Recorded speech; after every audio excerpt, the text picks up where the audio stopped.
that booger whistle back. Let's see. Marks and traits of the cult guru. They do not typically like you doing well. What? They are persecuting me. They do not have spiritual eyes to see. Therefore, they must take down what they do not understand. That's that booger whistle, baby. They're energy vampires. That's that booger whistle, baby. I got a booger whistle flute. They're energy vampires. That's that booger whistle, baby. Oftentimes, the communal living that the guru demands doesn't match up to the guru who's driving around in a freaking Rolls Royce. What? How many swamis got a dang Rolls Royce? What? I had vision last night. The ascended masters came down to me. They says, Swami, you are to get Rolls Royce. That's that booger whistle, baby. They're energy vampires. That's that booger whistle, baby. I got a booger whistle flute. They're energy vampires. That's that booger whistle, baby. How many Rolls Royces you got? Get over there in that communal living. By the way, get out of my Rolls Royce. I heard he's got 14 Rolls Royces. And by Monday, he would have 15. That's that booger whistle, baby. They're energy vampires. That's that booger whistle, baby. I got a booger whistle flute. They're energy vampires. That's that booger whistle, baby.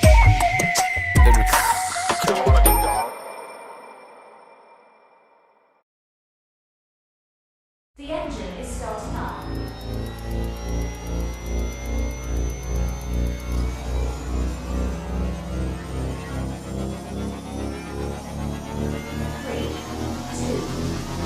Moment, space, lives. Let's create lives. Moment, space, lives. God the Father has a body. It's a very tone body. He looks good, he looks good. Moment, space, lives. Moment, space, lives.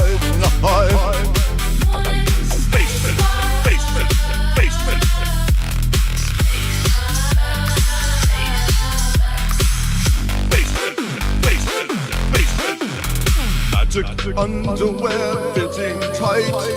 Magic underwear is feeling right. Space-wise. Moment, space-wise. Moment, space-wise. Lord Cola. I would like to have intimacy with you On the planet of Naboo.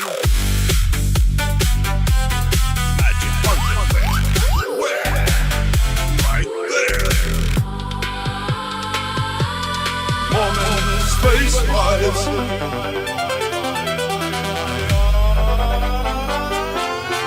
Let's create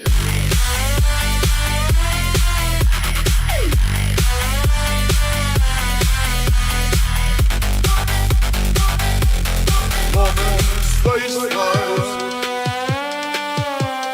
God the Father has a body. It's a very tone body. He looks good, he looks good, he looks good, he looks good, good, good, good, good. Space, sex, space, sex. Space.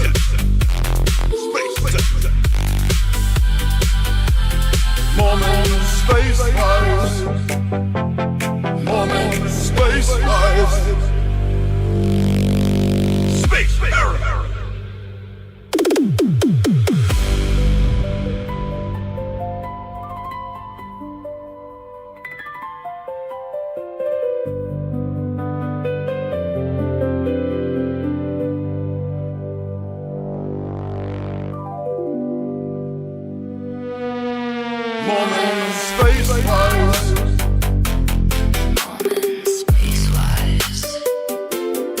Mormon space flies.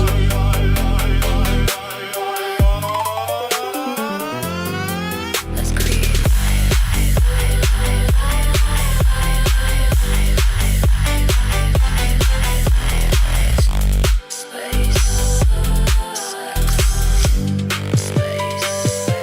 Oh, yeah. What's up, y'all? Welcome, everybody, to another stream at a different time. I wanted to go ahead and just get busy with it. Get busy with it. Get busy, child. Shout out to my SSPX, my USSR, my OPP, and my CCPs, and my OSS and my CIAs in the house tonight, and my little LSDs. Shout out to all my acronym bros in the chat. Tonight, or today, it looks like nighttime in here. Because we got a, it's like a rave, but for nerds, because there's books in here. It's a nerd rave in this room, dude. Something a little different today. I didn't expect the SSPX, the SSPX to be in the news. Haven't really thought about the SSPX in many, many years. And yes, I was in the SSPX as a Latin Mass attendee for almost a decade. I want to say 7 or 8 years. To be more precise, I converted to Catholicism, I want to say in 2002 to 3. Okay. And this was, a lot of people ask me this question today. This was the Novus Ordo, right? So I went into the normie Roman Catholic world. I was very interested in the Protestant Catholic apologetic in the late 90s, the early 2000s, and started reading the Church Fathers. And I fell, of course, for many of the papal quote mines. So I became convinced that, you know, the only way to have doctrinal certitude, to have unity, to have all the things that the car salesman pitch pop apologists give you for the Roman Catholic Church, I fell for all those things way before most of today's dupes. I fell for it in 2001, 2, and 3. So I became Novus Ordo 2002, 3. Did the RCIA and all that. And I would say within 1 to 2 years, I was already convinced that I would be attending the Latin Mass. I saw a lot of abuse, not actually at my actual local Novus Ordo church. So I wasn't, I was actually in a fairly conservative Novus Ordo church that wasn't as bad as a lot of what you see. But I did travel and, you know, see other Novus Ordo churches. And I remember seeing hip hop masses and, you know, guitar masses and clown-ish masses, all that kind of stuff. And the more that I read the Vatican II theology, the more of a problem this became for me. So like many people, not everybody, but many people sort of have this sort of detour into the Society of St. Pius X. And I was in that detour for, again, about 7, 8 years, because where I was, there wasn't really a Latin Mass offered by the diocese. Back at that time, it was pretty common that many dioceses would have some Latin Mass that would still be offered. And this is still, if you guys don't know, this is back in the John Paul II days, right? So this is back when John Paul II was still the Pope. But what many people may not know was that already in 1988, I want to say 1988, John Paul II had excommunicated the SSPX, right? Yeah. And he wrote an entire encyclical in 1988 called Ecclesia Dei. So really everything that we're seeing today and yesterday, the day before, it's just a repeat of 1988. But a little bit of history. The Society of St. Pius X was a missionary-minded order. I believe, I haven't been involved in this in so many years, but I want to say Archbishop Marcel Lefebvre was a missionary Holy Ghost father, something like that. And the idea was that it would be a missionary society. At the time of Vatican II, Lefebvre was not actually opposed to it. In fact, Archbishop Marcel Lefebvre signed on to the documents of Vatican II.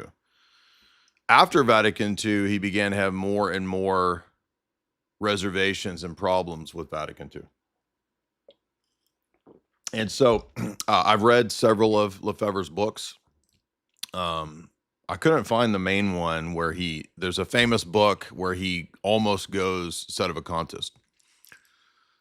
There's many statements in the book where he sounds sedevacantist, but he doesn't go full Seda. I think he kind of sensed that once you go that route, there's way more problems for the position than trying to defend the succession of the papacy until the end of the world, because of course that's what Vatican I says, that there would be successors, living successors to Peter in the office in Rome until the end of the world. So what people don't know is that, ironically, the thing that got the SSPX excommunicated was not the theology. Technically speaking, I suppose you could be excommunicated for the theology, depending upon how technical you wanted to get about it, because if you reject an ecumenical council, you're technically putting yourself outside the bounds of the of the Roman Catholic Church. But we're going to set that aside for a moment, because I will bring up one of the key issues that refutes the SSPX here in a moment, and that will be the question of the status of Vatican II and whether it's binding. And so that would be this one here. And the reason I'm pulling this up is because I have multiple significant notes underneath it where I lay out all the different documents that prove you have to believe Vatican II right here. We'll get to that in a minute. But so what actually got them excommunicated in 1988 was late sententiae, which is, it means that ipso facto, by the action of what you're doing, you're excommunicating yourself. So they were actually excommunicated for consecrating, I believe, 4 bishops back in 1988. So Lefebvre's argument was that in extremis, in other words, in extreme concern for the preservation of the church, one could go outside the bounds of the normal canonical jurisdictional questions. So in Lefebvre's mind, because Vatican II and the reforms of Vatican II were becoming so problematic, that he would need to go beyond just what was expected of papal approval for bishops. The problem, though, is that in the Roman system, both dogmatically and in terms of canon law, as you guys know from all of our, Orthodox apologetics over the years, when Archbishop Lefebvre did this, he actually was denying Vatican I. And not just Vatican I, but the entire second millennium of Latin tradition and Latin canon law, whereby the Pope affirms and confirms every bishop in the world. And they forgot this curious little thing, that you never get to judge the first see. No one judges the first see. So you don't get to decide that, well, this is a case in extremis where I get to bypass normal canonical procedures because it's the end of the world.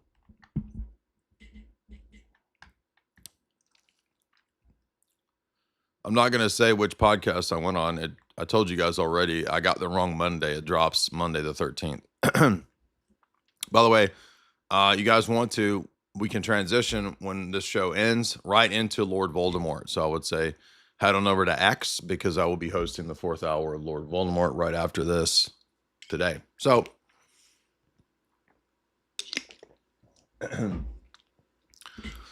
again, you don't get to decide as an archbishop that you think Rome has committed decades of theological error, and then bypass the normal canonical procedures that the Bishop of Rome approves every consecration for every bishop in the world. So many people, by the way, over the decades have pointed out that because Lefebvre is a French Catholic prelate, there's probably a remaining sort of remnant of Gallicanism and the idea of synodality that existed amongst the Frankish Orthodox Church before they became papal.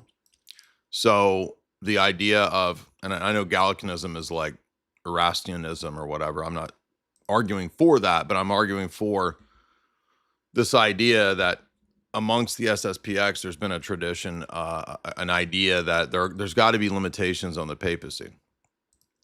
And probably there is some degree of influence there on Lefebvre and the French Catholic tradition. For example, many French Catholics were Jansenists, meaning they were radical Augustinians who believed in a very strict view of predestination. But there was a condemnation of the Jansenists, which applies equally to the SSPX. And I'll show you this right here. It's called Auctorum Fide. And the Jansenists were not, I want the actual text. I don't want people's analysis of it. Yeah. So it's called Auctorum Fide. And this is Pius the 11th. It's not Pius the 11th. That's actually wrong. So it's not even here at the website. I'll just pull up the Catholic Encyclopedia, I guess, summary of it. Maybe that's the best way to do it.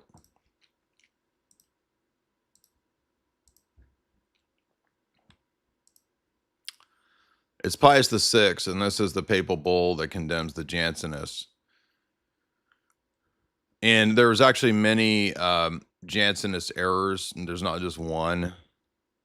But the chief error that's condemned in Denzinger that's relevant to what we're talking about is the idea that the Bishop of Rome or the Roman See can promulgate defective rites and disciplines for the church. It's exactly the argument of the SSPX when it comes to the defective Novus Ordo Missae or the rest of the sacraments of Vatican II, because people don't know it's not just a question of the Mass. There's also the other sacraments. So Vatican II engaged in liturgical reforms, not just of the Latin Mass, but also the consecration of bishops. Also the other sacraments. Okay, so it gets a lot more nuanced and hairy when you think, well, I'll just reject Vatican II and stay with whatever Catholicism was before, 1960s or whatever. Well, you already have all the way back in 1794, the papal condemnation of the Gallican and Jansenist sects and groups at the Synod of Pistoia. So the Jansenists had their own synod called the Synod of Pistoia in 1786, and the papacy responded by rejecting every bit of the Jansenist Gallican positions.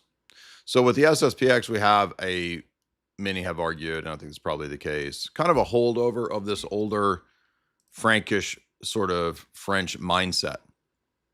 And if you listen to the old streams that we did with Sneck, our ortho bro in France, we went into the history of France's prior to papalism Orthodox period, just like the Orthodox period in Italy, for example. So many of the European countries, whether it's England, Ireland, France, Italy, they had a period before papism where they were Orthodox. And so in some of these places, the notion of synodality and collegiality has continued on. And I think that's partly what's going on in the case of the SSPX. But there's also other theological mistakes, though, that we're not going to get to today because this is not mainly about the theology. But there are still radical sort of Augustinian Jansenist ideas, even amongst many priests and people of the SSPX. Some of them are very committed to Thomas Aquinas. You probably heard of the famous anti-septic, anti-Z Bishop Williamson, who was one of the more famous bishops of the SSPX. He was the British bishop who would call out and debate a lot of the big Z issues. And so there is a tendency also amongst some of the SSPX to sort of go in the direction of, I mean, obviously far right. For example, when I was in the SSPX, we had a priest. His name was Father Gregory Post, P-O-S-T. And he actually had there was a lot of distaste for him on the internet because Father Post, who I think he has passed away now, he was elderly when I was in the SSPX. He was very much a fan of Tiny Mustache Man, and not, in my view, not for any legitimate reasons, but because there's a lot of kind of kooks and quacks in the SSPX. The SSPX, for example, had a recent series of scandals whereby they had a huge falling out with some of the people in other neo-traditionalist circles. For example, there was the guy who ran Michael, what was that guy's name? Voris. Okay. The Whirlwind or whatever his stupid show was. Yeah, so if you guys don't remember, there was, for the voice of traditional Catholicism in terms of the pro-papacy sphere, there was this figure, Michael Voris, who was very popular in the 2000s and the 2010s. And back then he would, Vortex, not Whirlwind, it was the Vortex. Back then, Michael Voris used to get, like hundreds of thousands of views on YouTube. And there ended up being some huge fallout with Michael Voris and people from the SSPX. I don't know all the details of it. I think one of the Gordon brothers had some connection with this. But essentially, this whole operation collapsed. The Church Militant, I think, was the organization. So Church Militant collapsed, which was Michael Voris's thing, because, as we all kind of already said, it was pretty obvious that Michael Voris was Skittles. And of course, it came out that he continued to have Skittles things going on. For example, here's an old Crowder with Michael Voris back in the day. The Pope's response has been tone deaf at best. Pathetic. Evil. And so you can see that Pathetic. Michael Voris, even back 7 years ago, right, he was getting a lot of play. He was on Crowder. And it was obvious to everybody that this dude was still, Skittles. Okay. Anyway, so there was a giant falling out, a bunch of like lawsuits.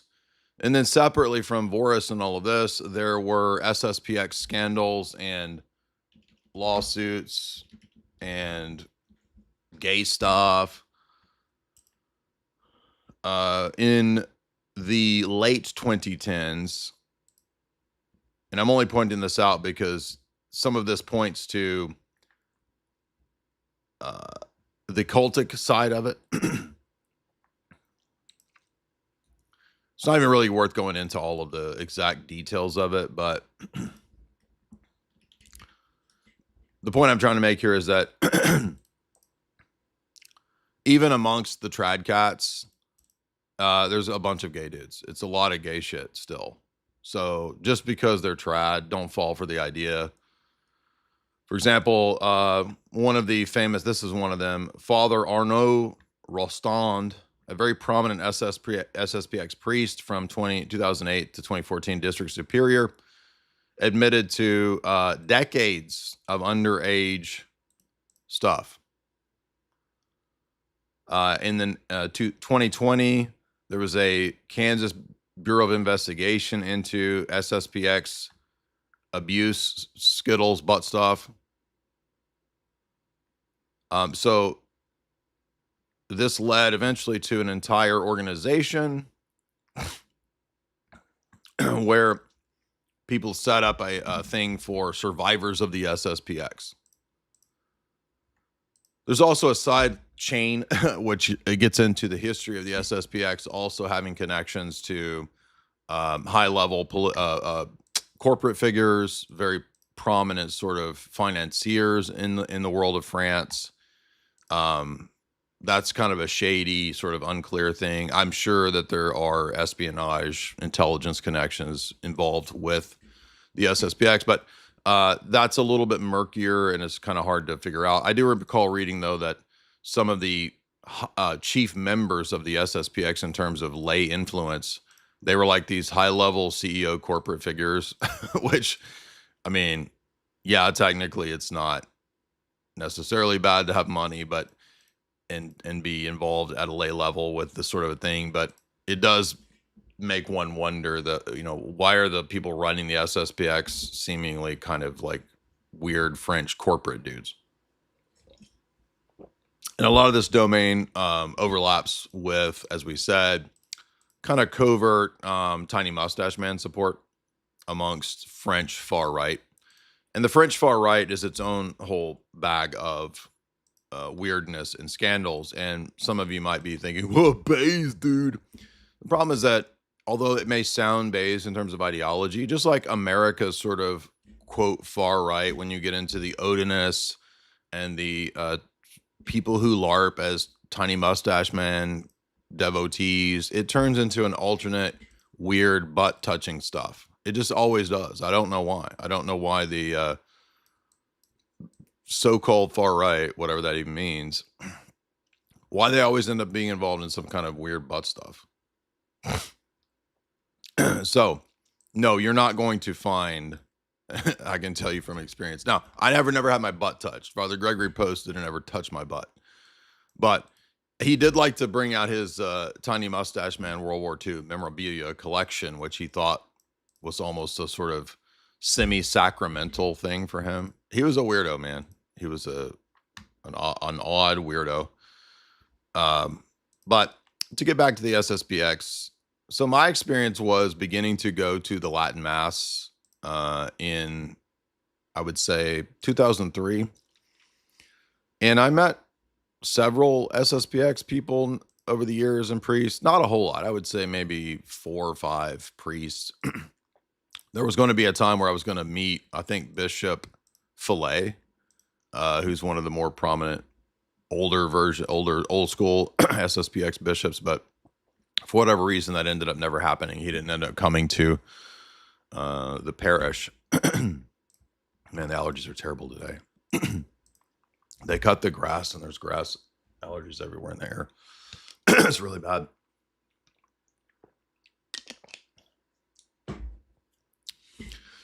But I will say that, my experience in the SSPX wasn't all bad. They never treated me as if it was a sort of a cult thing. Although eventually, as I got more and more Seda in my opinions, I was eventually asked to leave the SSPX. And Father Gregory Post threatened if I ever set foot on an SSPX chapel grounds again, he would have me arrested. Which is funny because the dispute between Father Gregory Post and I at this time was over the question of whether John Paul II would eventually be canonized. I argued that the Vatican II Church would have to canonize him because it would solidify the entirety of Vatican II to make one of the key architects of the implementation of Vatican II, right? Obviously, John Paul II didn't do Vatican II. I'm not saying that. I'm saying that to take it to the next phase, I was like, of course they're going to canonize him. They're going to canonize, just like they canonized Mother Teresa. And Father Gregory Post said this would be impossible because for him, he said, the magisterium can't err. And, canonizations are clearly part of the magisterium. If they weren't, then you could then doubt and question every saint in the history of the church, which would undo the entire religion.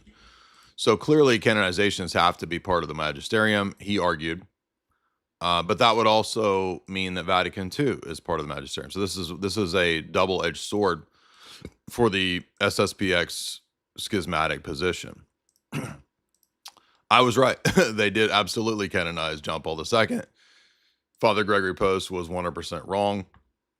But this was around the time that I began to question just the entire Vatican structure, right? I started thinking maybe something is off with just Vatican II Catholicism, or perhaps the papist position in general. And I was a very hardcore trad cat, very devoted to it. I would have had a lot of the same attitudes and positions of, a lot of your trad cats that you see out here today.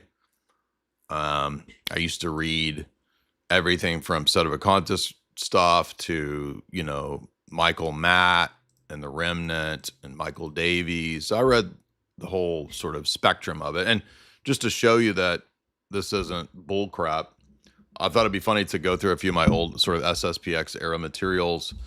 One that I forgot I had, which is pretty wild, was, and I got this at the SSPX chapel when I was a devotee. You can see here, I always write the date of when I got the book. So here is me at the SSPX chapel dating it 2024. And this one is a book about the kingship of Christ and the conversion of the Jews.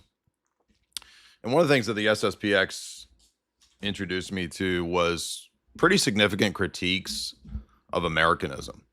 I wasn't really ready for that when I was kind of still in my, Ron Paul libertarianist phase, but I was beginning to move in that direction. And so I remember the first significant critique that I read, which is still a very, I would say, a really good book on the topic. It's very rare. You can't really find it.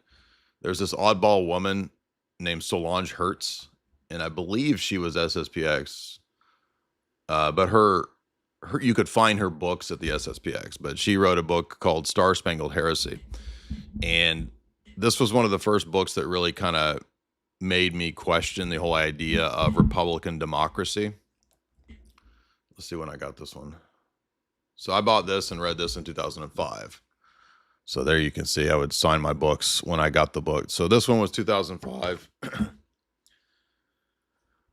I'm saying this to show you guys that, like, I'm not new to this stuff. Like, I've been reading these books and involved in these worlds for back to the early 2000s. I mean, I was already grappling with the papacy, Tradcat stuff. I mean, right after the Big 9 event. And a lot of people were saying, man, Jay was dealing with this back when I was in my freaking diapers.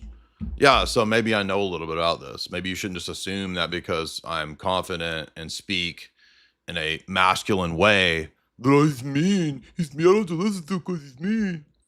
The next book that really impressed me, I guess, from that vantage point of sort of applying religion to the political sphere, and I was also amenable to this because as a Calvinist, I was a Reconstructionist, right? Reconstructionists believe in a Christian state and the idea that the state also has a duty to God. They can't be neutral or whatever.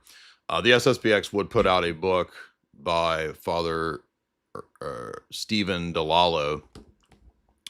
And if you don't know, the SSPX's publishing house is called Angelus Press. And so I would read Angelus Press books all the time. And this one is about the implications of Christ the King. For those that don't know, there was a questioning of the relationship of the Vatican and Christianity to the state all the way back to the French Revolution. And so if you're a Tradcat, you believe that it's absolutely necessary to fight for the social dominance of Christianity, aka Catholicism or Papism, through social kingship of Christ and the idea of the feast of Christ the King, which is Pius XI's encyclical that he wrote to promote the social dominance of Catholicism. Of course, Vatican II undid all that, and we've seen the ramifications in the Western Catholic world of the de-Catholicizing and the de-Christianizing of the state, whether it's Spain or whether it's any of the France, any of the countries in Europe. They've all undergone this, quote, de-Christianization that Vatican II then turns around and supports through documents like Gaudium et Spes, which are essentially Fabian socialist documents calling for de-armament, calling for open borders, calling for essentially the end of the Christian state, religious liberty, right of private interpretation. All these Reformation era heresies are all throughout the documents of Vatican II, but everyone overlooks Gaudium et Spes because they're always focused on Lumen Gentium and Nostra Aetate, which are absolutely the worst, but there is just as much error in the political severance of Christianity from the state as there is the soteriological doctrines of Vatican II. So I read Sword of Christendom. I found that to be very convincing in terms of critiques of republicanism, democracy, the Enlightenment ethos of the United States of America, the deists, the Freemasons. I've been questioning America and Americanism and classical liberalism since 2002, 3, 4. So I'm not new to this. more particularly with the theology, I remember, and I still have some of my old SS. I have a prayer for the canonization of Archbishop Marcel Lefebvre from my time at the SSPX chapel. That's probably 22 years old. This little prayer for the canonization. And the removal of that, it's a prayer for his removal of excommunication and canonization. Yeah, good luck with that. That's never going to happen. But the SSPX, for example, put out little books like "Is Tradition Excommunicated?" And I was pretty enamored with that one. And then again, when it comes to the social kingship, the social theology, I found Lefebvre's book, "They Have Uncrowned Him," to be very convincing in terms of whether or not Vatican II had actually surrendered the theological necessity of social kingship of Christ. And again, I read this in 2006. You can see there. Also, when I was at the SSPX, I would spend quite a bit of time pondering and wondering and debating the issue of sedevacantism as well. And so I read anti-sedevacantist treatise. I read the SSPX's book against sedevacantism. There was quite a bit of controversy at the SSPX about baptism of desire. I've read the SSPX's book on that. I read, and this was a very popular, I have the entire trilogy, but this is just 1 and 2. I think 3 is up there. But I mean, I read the entirety of Michael Davies. This was like 1,000 pages total, all 3 volumes. Critique of Vatican II. Michael Davies is a pretty famous SSPX Tradcat guy. And this is also published by Angelus Press. So, I mean, I'm trying to explain that, like I read all this shit. Like, I'm not new to any of this stuff. I didn't just learn about traditional Catholicism. I mean, I read all this stuff. I read this in 2004. I read a 1,000-page treatise critiquing Vatican II in 2004 from Michael Davies.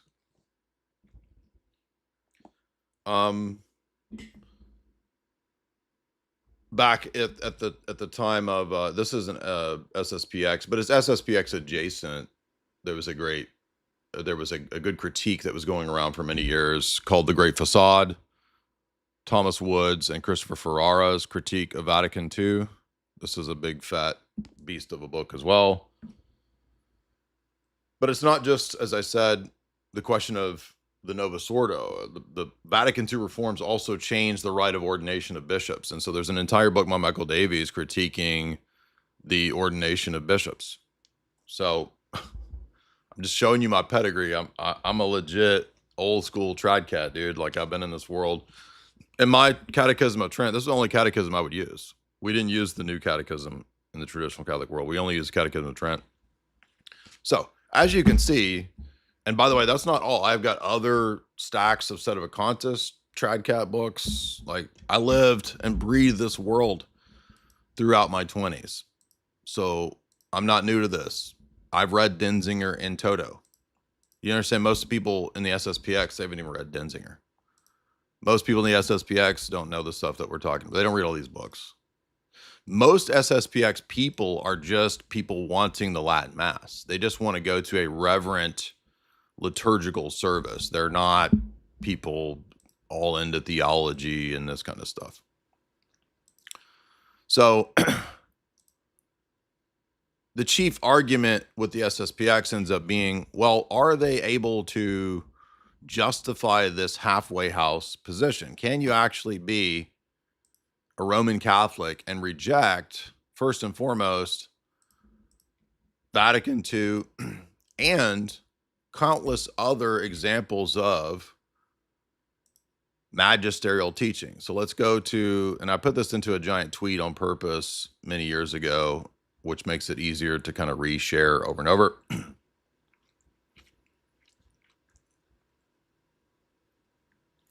So let's look at this first, which is the question of, is a Roman Catholic only bound to a handful, as they often say, of quote, infallible teachings, right? This is a very common trope amongst Novus Ordo Catholics, traditional Catholics. Many of them have this false, completely ridiculous notion that you're only bound to a handful of magisterial ex cathedra teachings. Of course, that's not true at all. And in fact, everything that we saw in the last few days with the Vatican's re-excommunication of the SSPX actually proves the point that I've been trying to tell everybody and all these trad cats, thousands of them, for the last 10 years of online debating. Over and over and over, we've had this exact same debate. And every action the Vatican takes reaffirms the arguments that I'm saying. You have to accept Vatican II. You have to believe in the magisterial teachings, not just of Vatican II, but even the normative, ordinary teaching of the papacy after Vatican II, implementing and affirming and integrating all the Vatican II reforms into the rest of the church. It is not optional.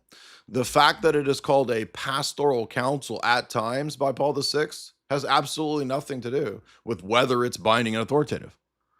In fact, you could call every ecumenical council pastoral because it's implemented by the pastors of the church and deals with faith and morals. The fact that Paul VI says it declares no new dogmas does not mean it's not dogmatic. And I'm going to show you multiple papal statements affirming, of course it's dogmatic. If it's not dogmatic, we wouldn't excommunicate the SSPX. You would be free to hold opinions on it. By the way, there's never been an ecumenical council that was optional. It's so retarded. But the SSPX, like many people who don't go into the schismatic SSPX position, is based on the idea that I can pick and choose the elements of Catholicism in terms of magisterium that I want and I don't want. This idea is condemned at least 4 times in Denzinger. There's actually another one that I left out. There's 4 places, so let's look at these. So this is Denzinger. For those who don't know, Denzinger is Heinrich Denzinger compiled together the sources of Catholic dogma. It is a absolutely normative authoritative text for magisterium. It is cited by the Vatican itself in Vatican documents. So you guys remember years ago we had that debate with that lunatic, the Kurgan. The Kurgan thought that it's just some guy named Denzinger who made up his own opinions. No, it's a collection of sourced magisterial documents. My Denzinger is in Florida, so I don't have it with me, but that's why I saved this. Denzinger 1683. These are the number systems in the older Denzinger. In truth, we laud men and praise with due praise because they profess the truth, which necessarily arises from obligation. We wish to persuade ourselves that they did not wish to confine the obligation by which Catholic teachers and writers are absolutely bound, only to the decrees which are set forth by infallible.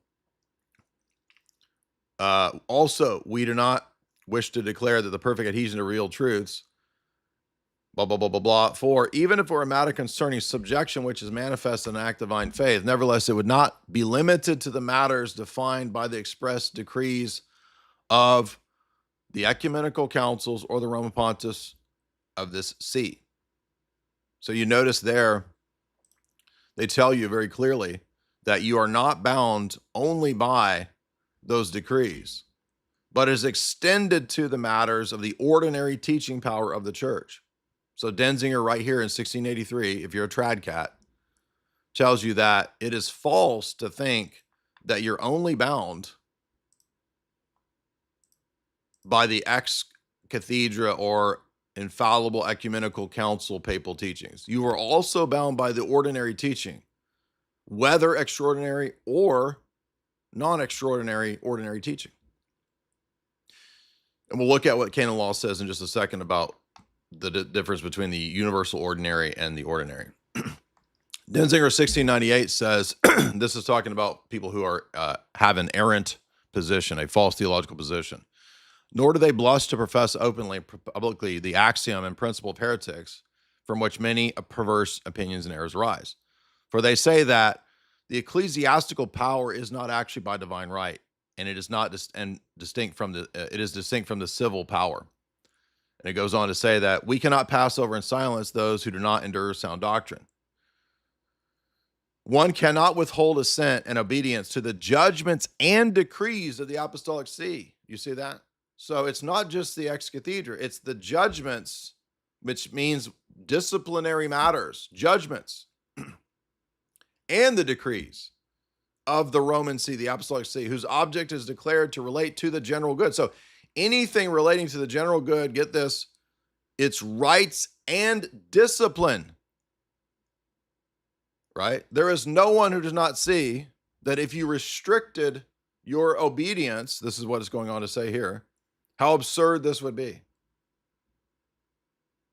This is opposed to Catholic dogma. To think that you're only bound by ex cathedra is absurd,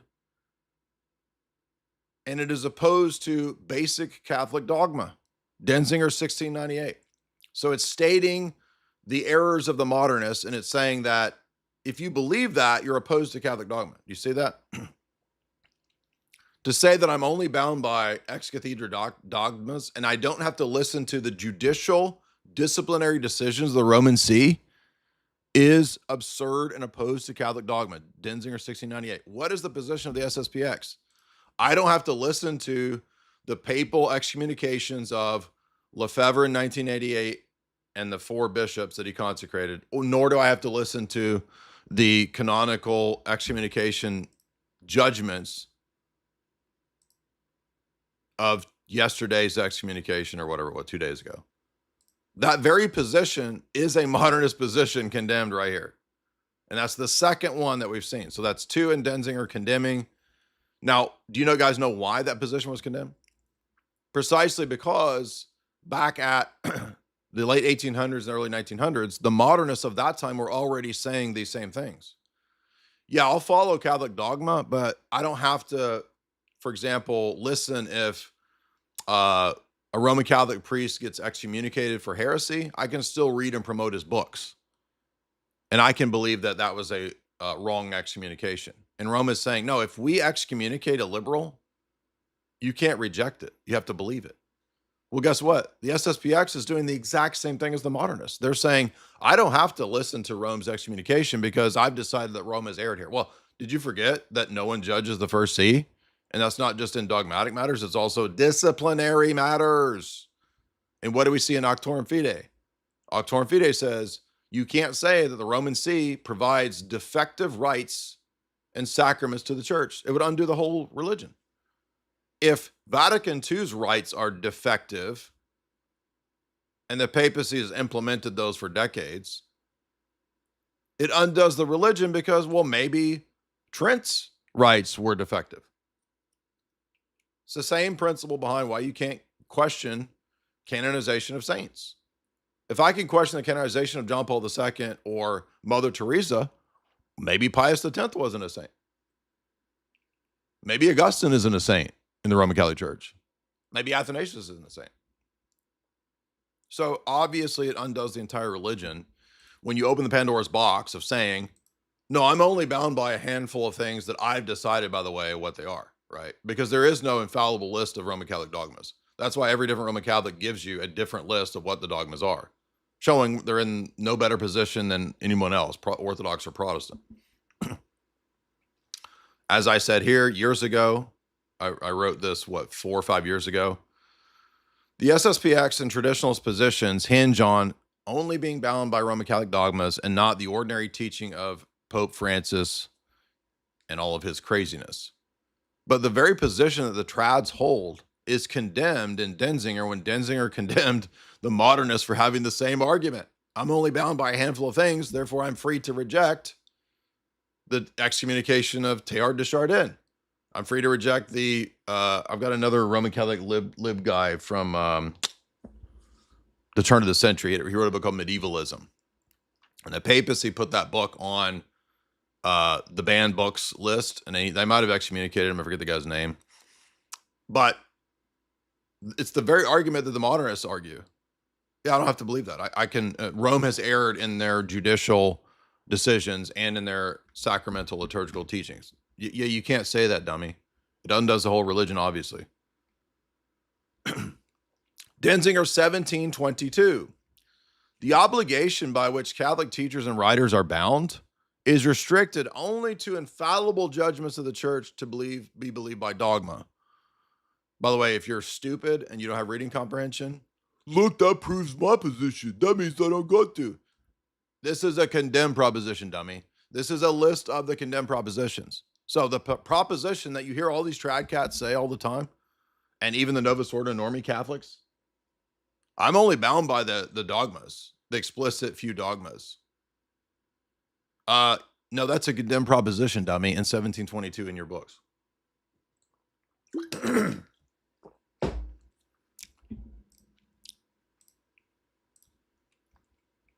1792. Denzinger, 1792. Further, divine and Catholic faith, by divine and Catholic faith, all those things are believed which are written in the Word of God and tradition, either in solemn pronouncement or in ordinary universal teaching as divinely revealed. So the reason I have this is one of the phrases from Vatican I, when we talk about ordinary magisterium also being binding, okay? So universal ordinary magisterium is binding right here. According to Denzinger, 1792, that means you're not just bound by ex cathedra and extraordinary magisterium. You are also bound by universal ordinary teaching because it is also divinely revealed. This refutes the position that I'm only bound by the few dogmatic statements and ecumenical councils. No, it says, or in her ordinary universal teaching. That's the universal magisterium. If you get a standard Roman Catholic dogmatic manual that priests use at seminary, they will tell you what I just said. I have them on my shelf. We reviewed it. I brought it to the Tim Gordon debate with Tim Poole. So that's 4 places in Denzinger that show you that you're not just bound by supposedly extraordinary teachings, meaning ecumenical councils or ex cathedra. You are also bound by the universal ordinary teaching. Now, we're going to go even further for the full kill shot. Even beyond that, there is this category of what's called ordinary teaching. Okay. Ordinary teaching would be the normal authoritative structure of your local bishop, if you're a Roman Catholic, and the synod of the United States Conference of Catholic Bishops, for example, right? So, for example, the United States Conference of Catholic Bishops puts out a document on faith and morals. It could be about abortion. It could be about the Eucharist, whatever they put out a document on. Even if it's not infallible, you don't have the right to reject it and publicly go against it as a Roman Catholic. This is the ultimate condemnation of like almost all of the Roman Catholic pop apologetics world.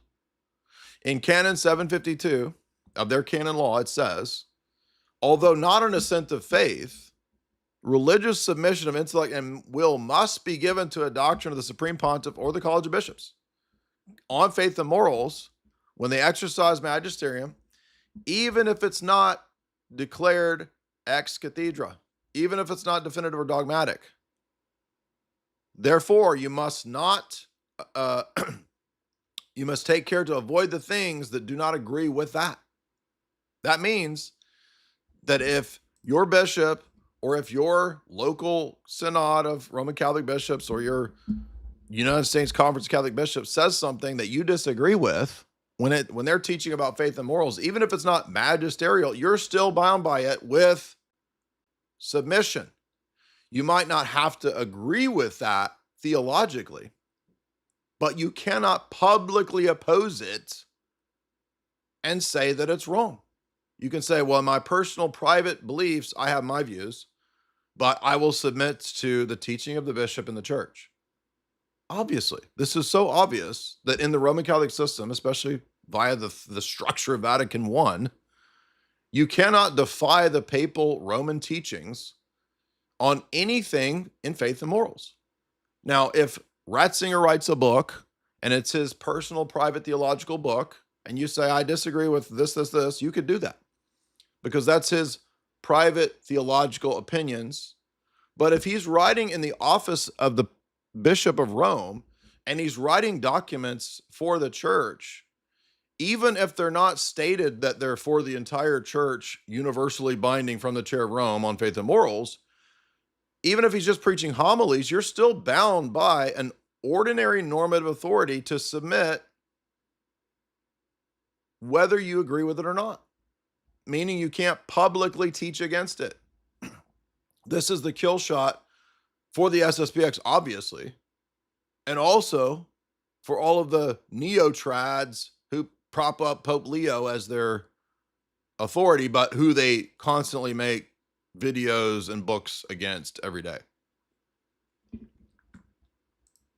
So this is a kill shot for obviously the SSPX.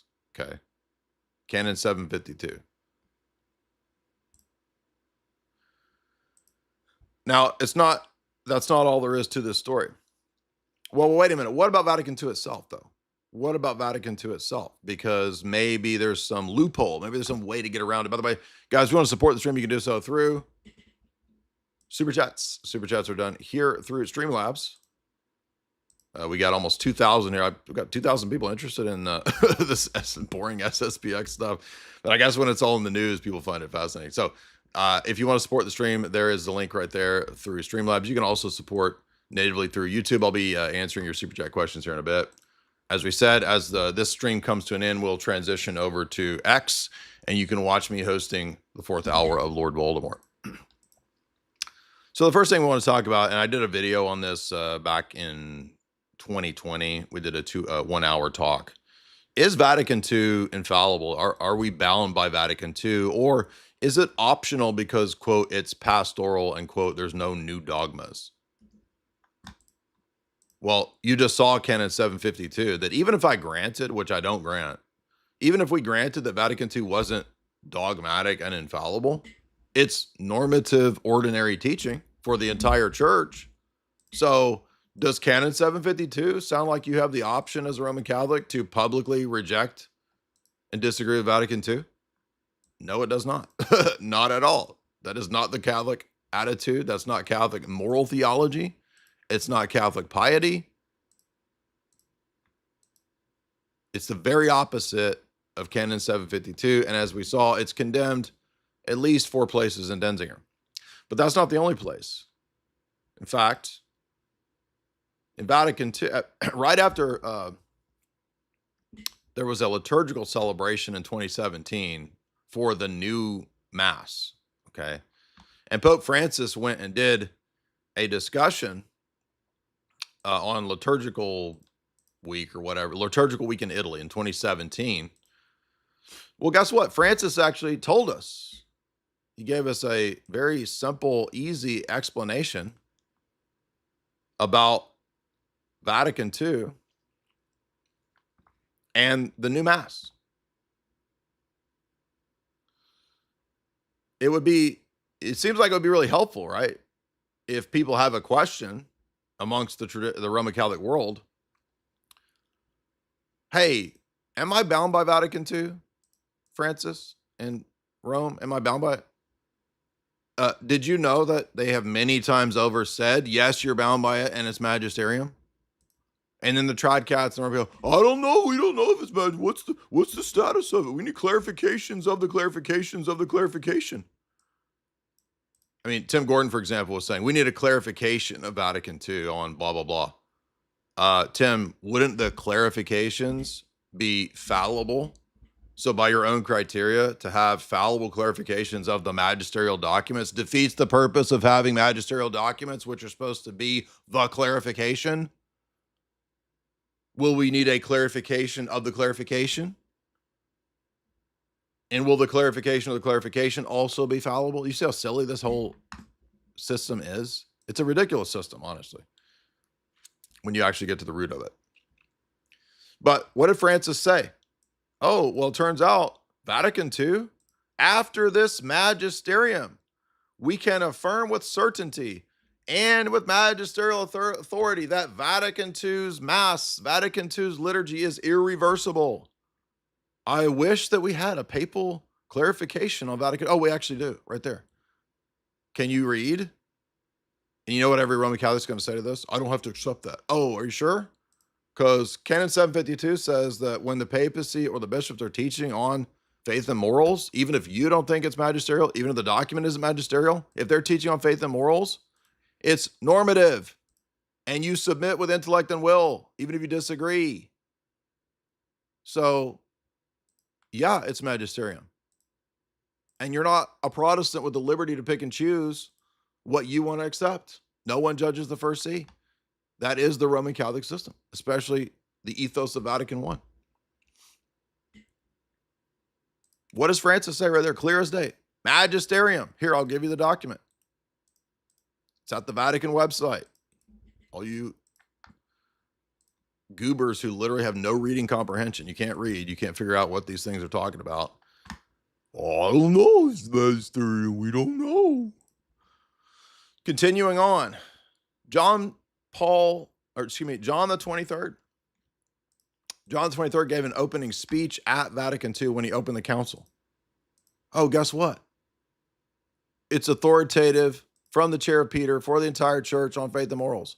That's all that's needed to be guided by the charism of Peter. If it's from the chair, if it's for the entire church, if it's on faith and morals, according to Vatican I, it cannot err. So even debating the status of Vatican II, which obviously is binding, or else they wouldn't have excommunicated the SSPX, even debating the status is kind of a deflection from the fact that in the Vatican I schema, if the Pope is teaching on faith and morals from the chair of Peter for the entire church, that's all that's needed for it to be protected from error via the Petrine charism. Well, John the 23rd's opening speech says very clearly, it's for the entire church, it's faith and morals, it's binding. That's all that's needed. And so you can play Talmudic word games all you want. Well, I don't have to actually accept it because the specific word in the Latin was not used. It doesn't matter. Everyone knows Vatican II is binding.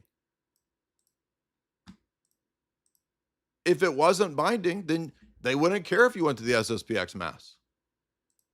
They wouldn't excommunicate these people. But the opening speech tells you it is. Moving on.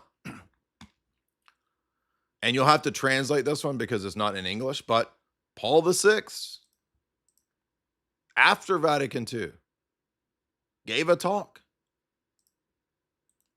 and also affirms, of course it's binding, of course it's magisterium. The entire world must accept Vatican II. There's Paul VI saying it. Now, this is to refute the people who say, Paul VI said it was a pastoral council. So? Oh, he said it's not have new dogmas. Yeah, but not having new dogmas doesn't mean there's no dogmas. In fact, Vatican II says it's binding and even has statements on dogma. It just doesn't have new dogmas, supposedly. Of course, it does have new dogmas, but it really doesn't matter because that's not the point. That really tells us nothing. Guess what?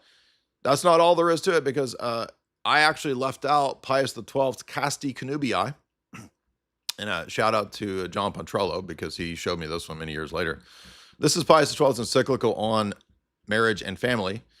And this is relevant because there were people saying that, well, as Roman Catholics, there's actually many things amongst papal Roman teaching that we don't have to accept because they haven't been dogmatically declared in regard to married life.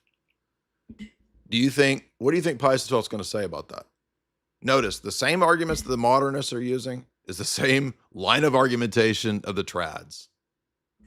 I don't have to accept it unless there's a specific dogmatic statement explicitly in the terminology that I want, used my way.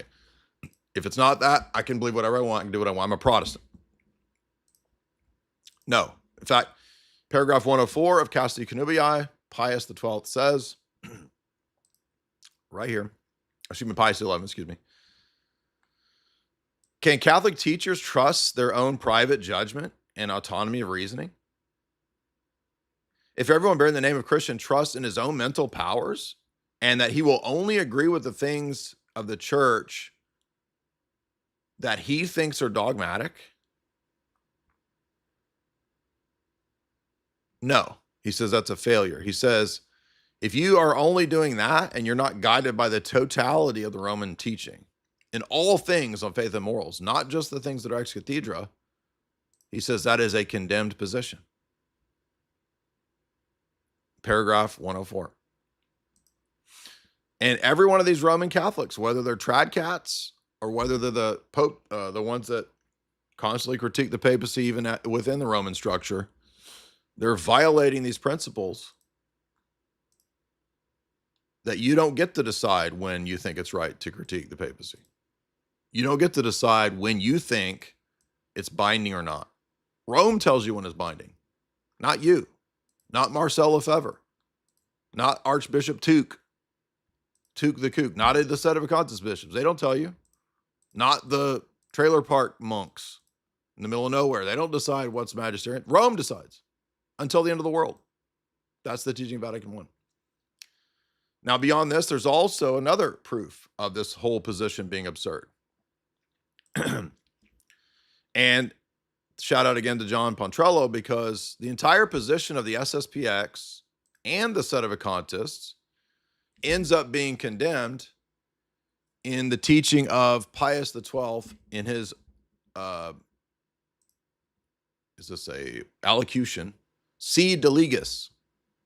Si de Legis is the canonization of Pius X, the Pope named after the Society of St. Pius. The society is named after, right? The SSPX is named after Pope Pius X, who wrote many encyclicals against modernism. Well, guess what? If you read Si de Legis, when he's canonized by Pius XII in 1954, all the principles that condemn the old Catholics are the same principles that condemn both the SSPX and the Sedevacantists in one fell swoop here in Si de Legis. Because both positions rely on the argument, as we've been highlighting, that I'm only bound by the things that I decide are dogmatic. I'm not bound by the universal ordinary magisterium or the ordinary teaching. I'm bound by the extraordinary positions, extraordinary magisterium. That's what's binding. And I will decide when the other things are binding that are not extra. No, you don't decide that. In fact, that's a condemned position. So this argumentation ends up condemning all three of these groups. It condemns the Tim Gordon position. It condemns the SSPX position. And it condemns the Sedevacantist position in one fell swoop, because all of those positions, even though they don't have the same conclusions, the root line of argumentation is grounded in the idea that you're only bound by extraordinary magisterium. And that has been condemned so many times, it's kind of retarded and it's kind of ludicrous that people continue to act like it's not. We've already seen 5 or 6 condemnations of that position. In fact, do you know Vatican II even says this? Vatican II in Lumen Gentium, I think it's around 20, I'm going from memory because it's around 23, 28, it's in the 20s. Vatican II in Lumen Gentium says, just like all the things in Vatican I and in Denzinger that we already saw, you're also bound by the ordinary magisterium and not just the extraordinary. Now, many of the trads and the people like that, they won't care because they choose, like Protestants and like the old Catholics, to say, I don't accept Vatican II. Oh, you mean like how the old Catholics didn't accept Vatican I? Oh, no, we're different. How? Well, we're not liberals. I didn't say you were liberals. How are you different in the line of argumentation of what you think you're bound by? Oh, it's the exact same, you see. Exact same. Let's see if we can find the... maybe it's 25.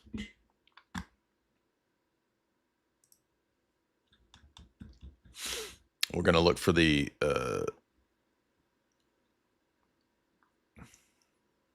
yeah, it is Lumen Gentium 25. So amazingly, Google knew exactly what I was looking for. Lumen Gentium 25, which I know that the SSPX won't care, but notice how absurd this is. Here's an ecumenical council from the Roman See, been taught and promulgated for 70 plus years, around 70 years. They just got re-excommunicated for not accepting it. They got told that if you want to come back into communion with the Roman See, you got to accept Vatican II. They've been told this for decades. How absurd and stupid this position is. They are essentially Protestants. They're essentially old Catholics. They're essentially Orthodox in this attitude of, I'm going to decide, actually, Rome made an error here. Oh, thank you for admitting the Orthodox were correct 1,000 years ago. That's ultimately what we said. We were doing this 1,000 years before you, bro. Amongst the duties of bishops is the preaching of the gospel. This occupies an eminent place. Bishops are the preachers of the faith and the disciples and lead new disciples to Christ. They are authentic teachers. They are endowed with the authority of Christ to preach to the people committed to them by the light of the Holy Spirit. They bring forth the treasury of revelation, things new and old. They make it bear fruit, vigilantly warding off errors to the flock. Bishops teach in communion with the Roman pontiff. Do you see this? So notice right away, this rejects the idea of old Catholics, schismatic Eastern Orthodox, according to the Roman Catholic position, Orientals, or the SSPX. To exercise jurisdiction, you must be in communion with the holder of the keys, because one of the elements of the keys is jurisdiction. And if you're not in communion with the Roman See, you do not have jurisdiction. Thus, the SSPX does not have jurisdiction, which is ludicrous. In the Roman Catholic position, it's ludicrous. Now, Rome believes that the SSPX consecrations and sacraments and mass are all valid, but they're illicit. So they're valid in Roman Catholic canon law, but because of their sacramentology and belief in ex opere operato, they do believe that the masses and the sacraments are valid. Just like the Orthodox, we have valid masses and sacraments and liturgies, but they're illicit, meaning that they're not according to papal canon law. So they're outside of papal canon law, they're illegal, but they're still valid. But in order to have jurisdiction in the Roman Catholic system, you must have communion with the Roman See. But notice the absurdity of this position right here, because wait a minute, if I only have jurisdiction in communion with the Roman See, and I'm an SSPX bishop out of communion with the Roman See and I've been excommunicated, but I can still offer the sacraments.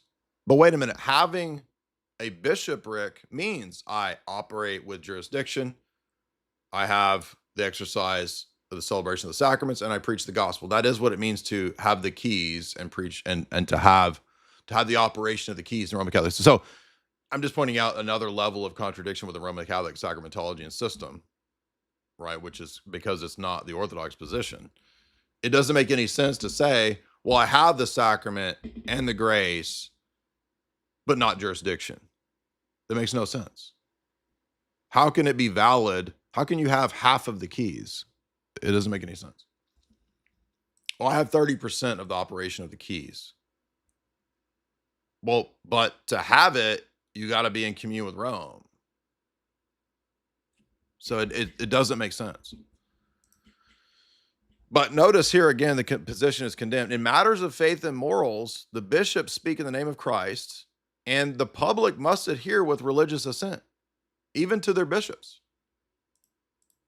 Most Roman Catholics absolutely openly reject their own bishops because so many of the bishops, especially in America or in Europe or in Germany or in Dutch countries, they're so liberal that if you're a Roman Catholic, you kind of already, if you actually believe the basics and you're not a butt buddy, you're already out of accord with your bishops and not believing what they teach on faith and morals. Religious submission of mind and will must be shown in a special way to the magisterium, even when it's not ex cathedra.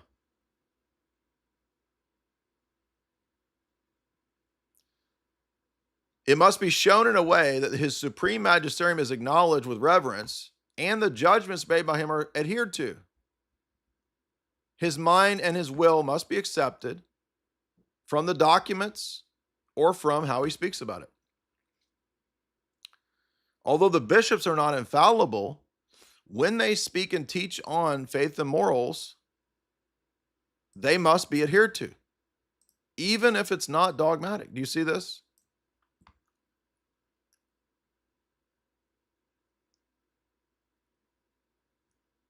That's Lumen Gentium 25, reaffirming all the stuff that I've been telling you over and over and over and over and over. And these hard-headed mental gymnastics people living in a cult cannot figure this out because this undoes the entire system. So again, to recap, you don't have the right in Roman Catholic theology to reject the Pope's liturgical implementation. You don't have the right to reject Rome's disciplinary excommunications and decisions. You don't have the right to reject the Roman college's decision of who's elected a pope even. We have a whole other talk and article on that. You don't have the right to interpret canon law or to interpret what's magisterium or not according to your private opinions and beliefs aside of what Rome tells you.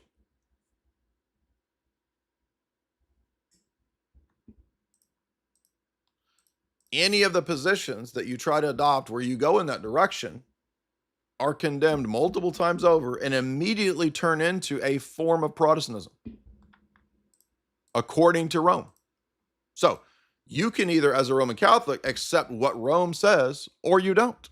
If you don't, you're in the same position as us. You're just pretending and playing a game as if you're Roman Catholic and you support and love the papacy.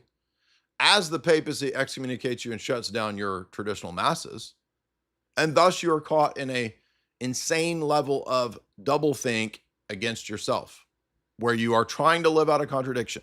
This is why so many of the Roman Catholics are still gay. They're not healed. They're still butt buddies. They think that this mechanical externalist religion and the religiosity can help them. They think that just saying the rosary forever is going to fix all this. They think it's the end of the world, so they fall into some kind of end times cult. None of those things are actually going to heal you or help you because they're all false.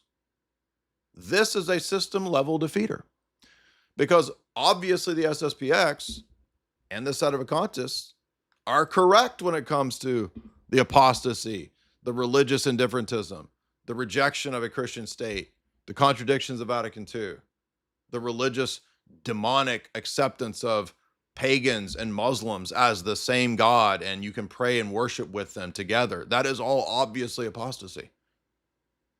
But the solution cannot be the papacy, which is the institution furthering the apostasy for 70 plus years. Furthering the idea that Muslims can be saved as Muslims. I mean, Francis even said all the religions lead to God. It was a huge scandal. Pope Leo promulgates a Skittles rainbow procession in Rome and excommunicates the trads. What does that tell you? Supposedly, according to the papal apologists and the car salesman, Rome will give you certainty. Rome will give us unity. Rome is the guide of faith and morals. The Orthodox don't have any of this. Your trads just got excommunicated. And so Leo goes on a crusade to excommunicate the trads, which is what we've been telling you guys for decades. I've been in this topic in this game since 2003. 23 years I've done this topic and I've seen this stuff. And arrogant 17-year-olds are going to correct me on Twitter. Yeah, I bet. The papacy excommunicates tradition, but makes no crusade against countless gay bishops, countless Skittles priests, countless butt buddies. Where is the excommunication of those people? You realize there's like many German bishops, archbishops, famous ones, pushing the craziest Skittles stuff. Why were they not excommunicated? Hello? Leo supported a Skittles procession in the Vatican. So do you understand all of your pop apologist sales pitches? That only works on low information voters, probably the lowest information voters, the normie Roman Catholic believing all of this hobgoblin gibberish, probably gonna believe it. They don't know anything. So they learned all this yesterday, right? They're LARPing as crusaders. I did the same thing when I was 19. I get it. I know you think you're a crusader, you're 20, you're going to put up your PFP that you're a medieval. Yeah. And then Rome is doing butt buddy processions and excommunicating the people that are pushing and trying to maintain the Latin Mass and the tradition.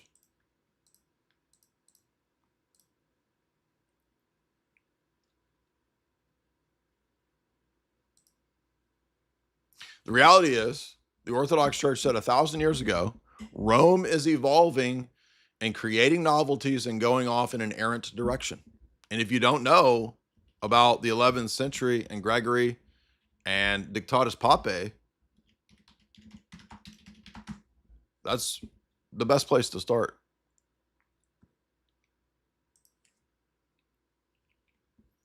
What does Dictatus Papae say?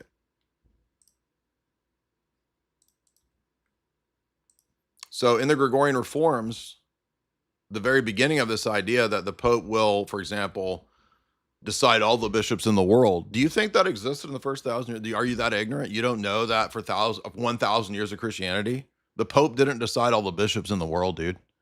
Duh. You can look at the apostolic canons. You can look at the canons of the first 7 councils. They state very clearly many times over that it takes 2 bishops or 2 bishops and a metropolitan, 3 bishops, to elect or canonize a new bishop. There's nothing about the Bishop of Rome picking all the bishops in the world. So that alone is an innovation in the 11th century. When you look at Dictatus Papae, Gregory VII, the Bishop of Rome decides all the bishops in the world. He is now above all the emperors. He is a world power. Everyone submits to him in the world. Do you understand? This is new, and this is based on forgeries. This is why Rome has the position that it has in the 2nd millennium.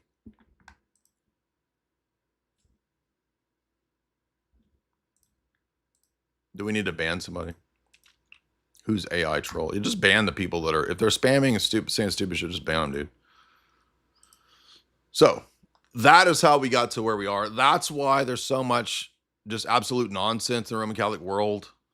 Is itself the revolution of the papacy. It's called the Gregorian Revolution in the 11th century. That's what begins this period of immense ecclesiological changes in the structure of the church to make the Vatican a world political power. It was not that prior to that. It did not have standing armies prior to that.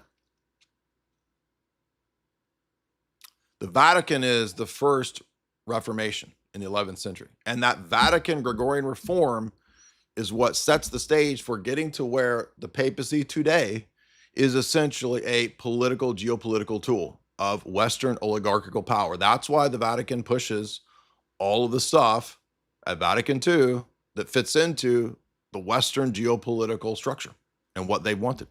And I've done 100 hours plus podcast on that topic. We'll be doing more of it. I just read Vatican Spies. So this is the reality of this position. And we're going to look, I think, at one more document here.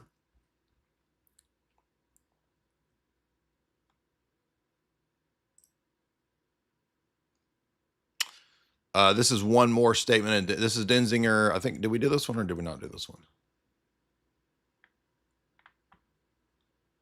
Okay, we didn't look at this one yet. This is Denzinger 1830. Recourse to the Roman pontiff as supreme judge. Since the Roman pontiff is at the head of the universal church by divine right of apostolic primacy, we teach and declare that he is the supreme judge. In all cases pertaining to ecclesiastical examination, he has that can be had at his judgment. Moreover, the judgment of the apostolic see, whose authority is not surpassed, is to be disclaimed by no one, nor is anyone permitted to pass judgment on its judgments. Therefore, they stray from the path who affirm that it is permitted to appeal from the judgments of the Roman pontiffs to a council or to any other higher authority, even if you think it's the tradition of the past. The Roman See is the interpreter of tradition, not you. The authentic magisterium is interpreted by Rome, not you. So Denzinger 1830 is yet another statement refuting the Protestant modernist position of the traditionalists. Yes, you heard me correctly.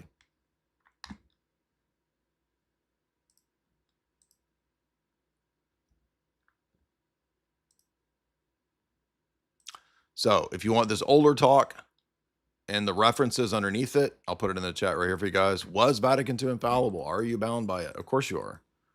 And again, the very actions excommunicating the SSPX proves I was right all along.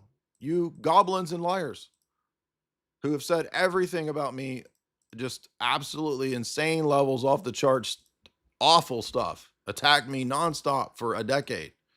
All you trad cats. Of course you have to accept Vatican II. Will you admit that you were wrong? Will you accept Vatican II? Or will you move in the direction of what I've been trying to tell you for 10 years? It's Rome that is the problem. It's not a misinterpretation of the documents. It's not the liberals. It's not the liberal media. It's not just the Jews. Well, if Rome is protected by the Petrine charism, then how did a Jewish dude rewrite Nostra Aetate and its doctrine of the Jews, you idiots? I don't have to accept it. Yes, you do. You have to accept all of it. You're lying to yourself. And this is why in the Roman Catholic world, there are so many, essentially, people that are divided against themselves. I don't mean against other people in the Roman Catholic world, but against themselves. They are in a position of double mind, like in Orwell, because they spend their time trying to convince people to come into this organization,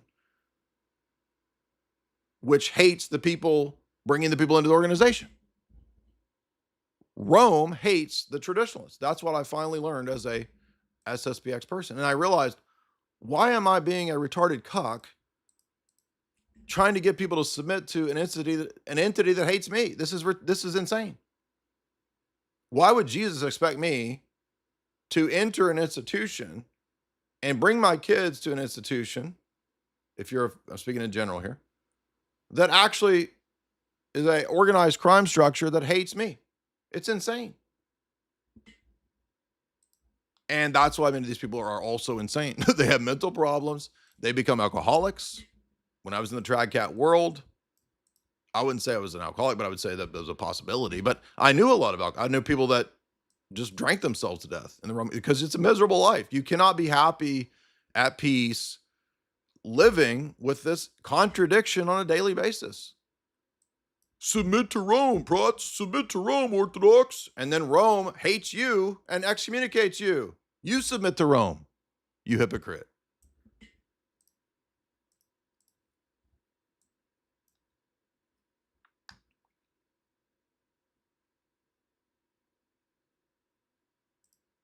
All right, so I want to remind you guys that I will be at DebateCon 8 in a couple weeks, July 25th in Dallas, Texas. You can get your tickets there and use that promo code to get a discount. I think you guys, if you want to come, you get $20 off if you use the promo code 20 from Jay right there. 20 from Jay. And I will be debating two Muslims. One Muslim who turns out I forgot, this guy actually called in, forget his name, Waleed, who is a Quran only Muslim who thinks that God has a physical body. So that's going to be a fun one. And then we will be debating Jake, the Muslim metaphysician, again on the topic of, is Christianity or Islam better for society? So we got two feisty, heavy debates coming up. Me versus Jake, me versus Waleed. Get your tickets for DebateCon 8 in Dallas, July 25 and 26. I think there's also like a VIP dinner. There's different options and packages that you can get if you want to get different ones, but there is the promo, and then here is the link to get the tickets there. But if you do get tickets, be sure and use my promo code, because it partly helps James at Modern Day Debate figure out like who's actually selling tickets or whatnot. So there are, of course, many other debates at DebateCon 8. I think that's the one with Andrew and D'Souza. I can't remember exactly which one is. Let's see which one's which.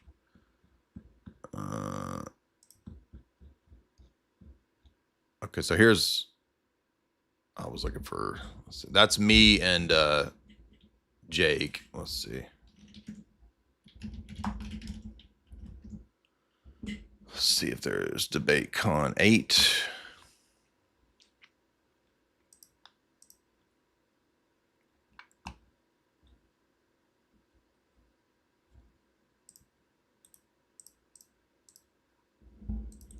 So DebateCon 8 is right there, and it looks like it is. Me versus Waleed as the pregame, because that dude is super low tier. Looks like Godlogic is there debating Waleed. Inspiring Philosophy will be debating Jake. Godlogic debating Hakikachu. Me debating Jake. Dinesh D'Souza debating Destiny. That's a weird one. And then Andrew debating Dinesh D'Souza. Rachel versus Erudite. So that one's going to be a wild one. But if you want to get tickets, use the promo code here via J, whatever it was, 20 from J.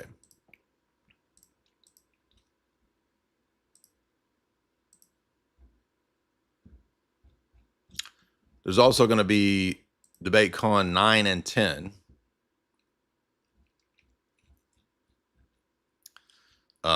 He doesn't have the posters yet for 9 and 10, but as of right now, as you guys know, probably 9 looks like will be Orlando. I don't know what all the other debates will be at 9, but 9 will be me versus David Wood, unless David Wood chickens out, right? And then 10 will be either Phoenix or Dallas, me versus Trent Horn, 2 debates.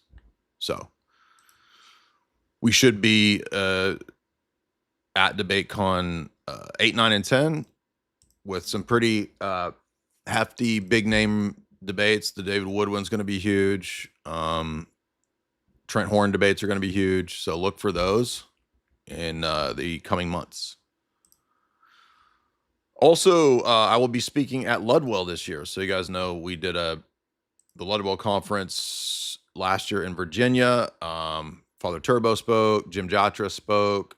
There were some older Southern seersucker gentlemen that I was not familiar with that spoke. But this year it's Dr. David Bradshaw. So our good buddy, the eminent theologian and physicist and philosopher, Dr. David Bradshaw. Absolutely necessary reading all of his works. Dr. Bradshaw will be speaking this year at Ludwell, as well as some of these people I'm not familiar with, but they will be speaking. Michael Davis, I think he writes some of the geopolitical stuff. Buck Johnson will be there.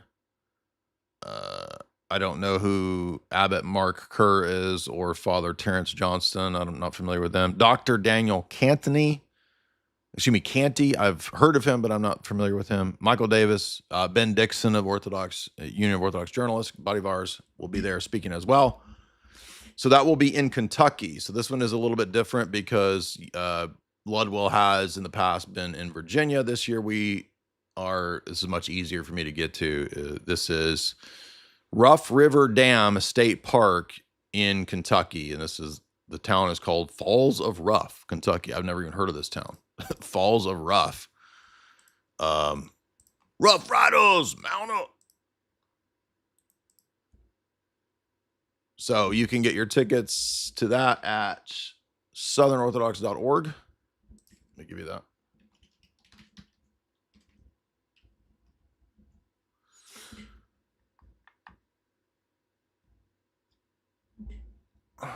Well, where's the page?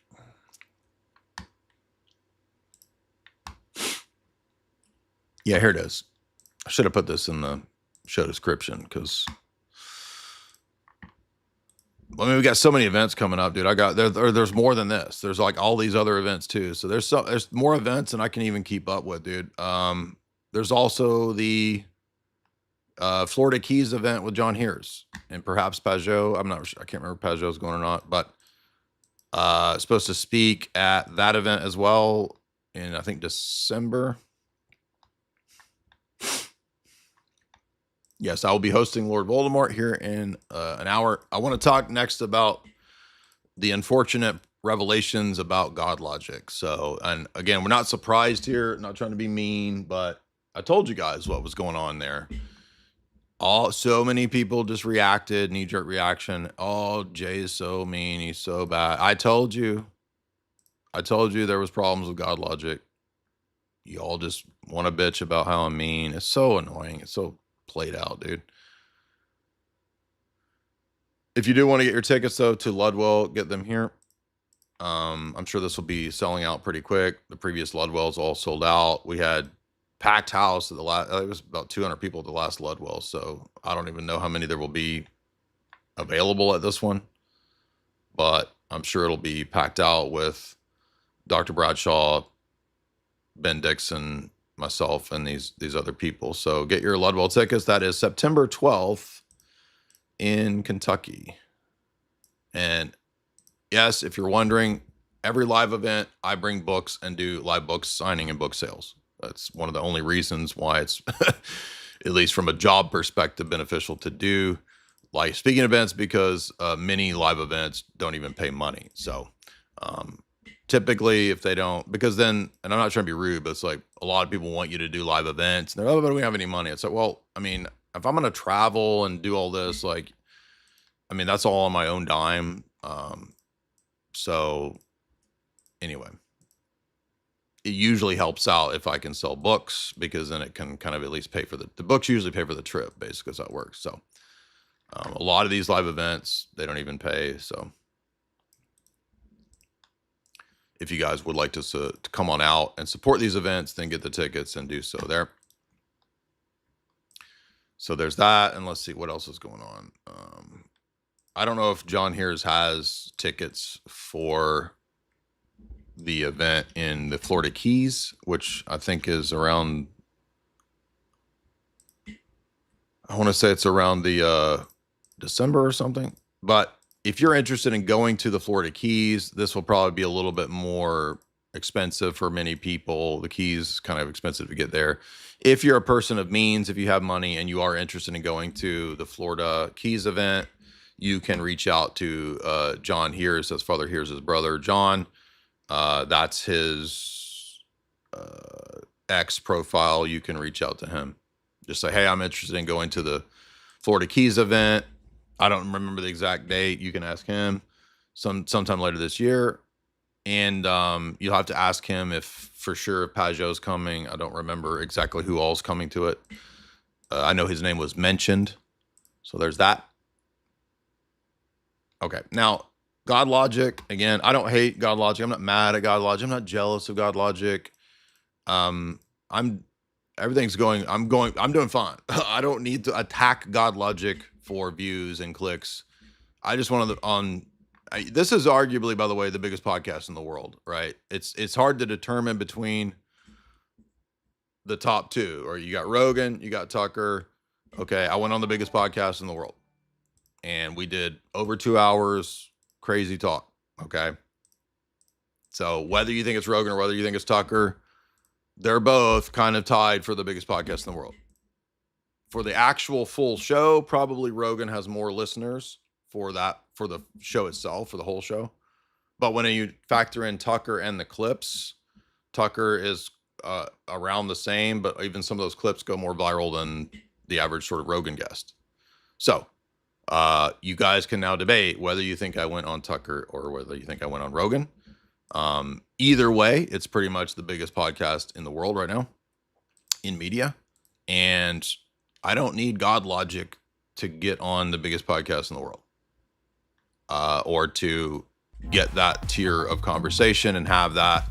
So no, this was planned, had nothing to do with God. So you just attacking Godlogic because you're jealous. No. Godlogic had nothing to do with me going on any of that. I'm about to host a gigantic show here in an hour. Nothing to do with Godlogic. But we do need to talk about Godlogic, because the reasons that we've called this out and that we criticize this is not because of jealousy. I know other people just think that the only motivation you could possibly have is you're jealous of people. No, I've been trying to tell you that there's some serious problems with Godlogic's presentation of churchless apologetics, and the idea that it doesn't matter where you go to church. You can go to the Messianic Synagogue. You can go to Joel Osteen's church even, because, I mean, there is no delineator between what you can. They just say, well, the ones that teach the Bible. Every sect claims to teach the Bible. That's not helpful at all. Just say, well, just go to the ones that teach the Bible. I mean, Mormons say they teach the Bible. Joel Osteen says he teaches the Bible. Jim Jones said he taught the Bible.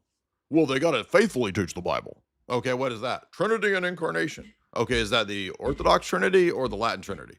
Well, it doesn't matter. Says who? Who are you to decide what doesn't matter? Well, we're not exclusivists. No, but you actually are exclusivists because you exclude the Orthodox because they're exclusivist. But you say you're not exclusivist as you exclude Orthodox. That's retarded. And like, this has nothing to do with whether you think Godlogic is nice.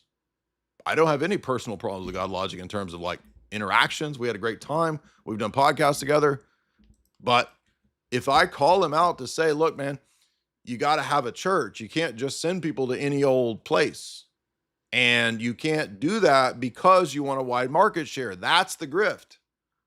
To give up truth for the sake of a wide market share, just like Ruslan did, right?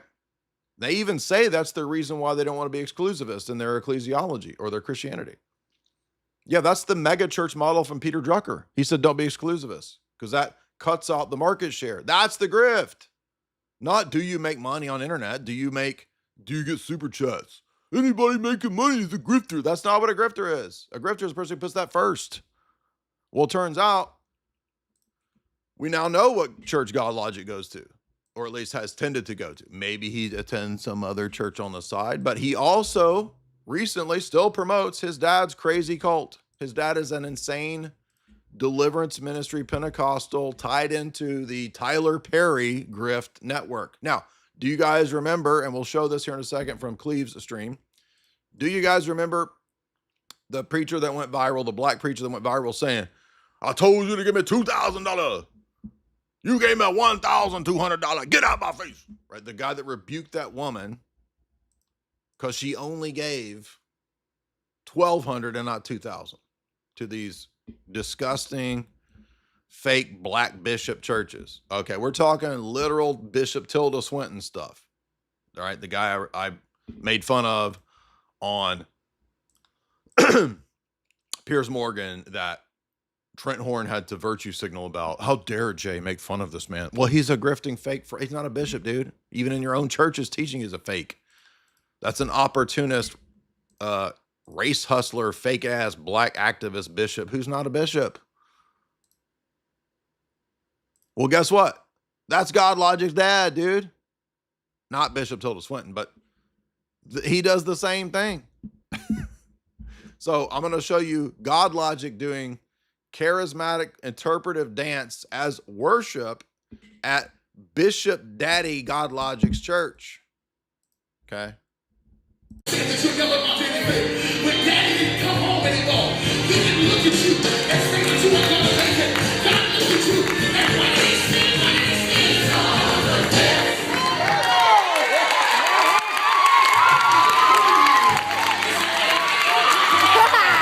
Woo, Godlogic doing it, girl. He doing it. Go, boy. Go, boy. Go, boy. Go, baby. Go, baby. Go, baby. Woo. Woo. Go, boy. Woo. Somebody go. Woo. Woo. He got white gloves like Michael Jackson. Damn, boy. Get on that shit. He getting up on the pews. He walking on the pew. He feeling it. He feeling some type of way right now. Woo! Godlogic feeling some type of way. I feeling some type of way right now. I'm about to start preaching right now. I'm going to give a sermon right now. I'm Godlogic. We'll Godlogic. Oh, mama. Had a steamy love affair with Larry Sinclair. Oh, mama. That's Henry Manning. Godlogic had a steamy affair with Michael Jackson up there. Help me now.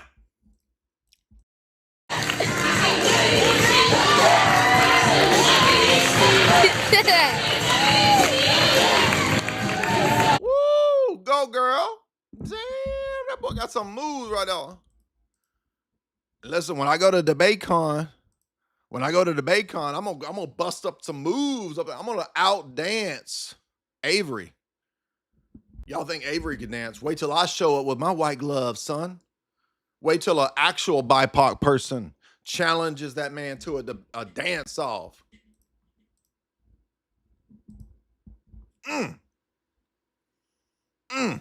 Now, turns out this is Avery's dad, an insane deliverance ministry, tongue talking bishop of the Bishop Church, made up church, Bishop of Avery Church. I'm the first Hierophant Bishop of made up black church right here. Let me bring Pops. Let's bring Pops into work. In the name of Jesus. And now, my name is Avery Senior. Give me the money right now. Put it in the oven, please. Oh, bye, baby. Oh, bye. There is a healing for you in intimate places. I want to touch you right now in intimate places. Oh, bye, bye, bye. Shabo. Happy. Shabba ba ba ba da boo ba ba. Be ba ba ba da boo ba ba. Be ba ba ba da boo ba ba ba da boo. Be ba ba ba da boo ba ba. Hey, Shabba, show. Shack the beaky oku. Shack the beaky oku. Now. Bye, bye, bo, Shabba. But God told me to tell you today, he ain't gonna even wait till tomorrow. You about to get delivered right now. At the count of 3, when I tell you 3, I want you to let it go. He's not even in the frame of the video. Preacher, we need you on screen. 1, 2, 3, let her go. God said you've been free. Somebody help her. You've been free. Somebody help her. Shock to la beaky oku. Shout to la beaky oku.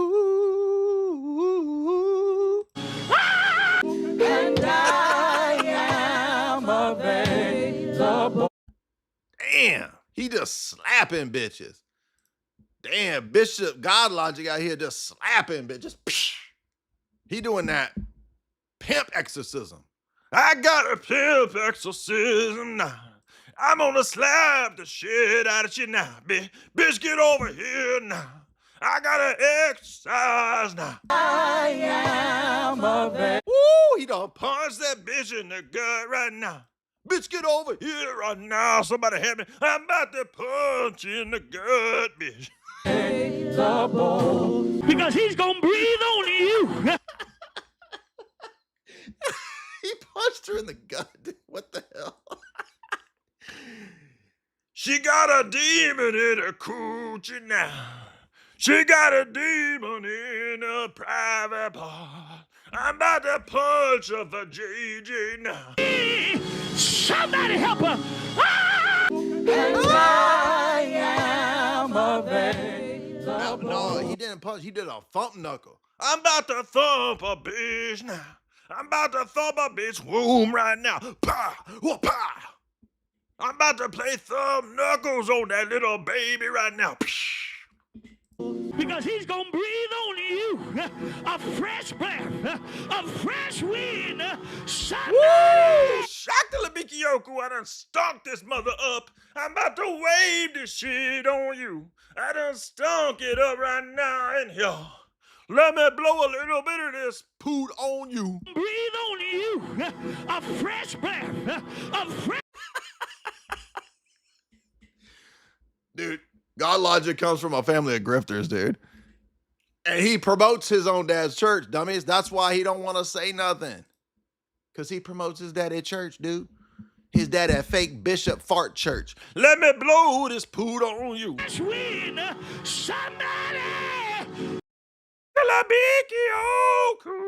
Need some things straightened out. Damn, son. This shit fire. Damn, son, where'd you find this?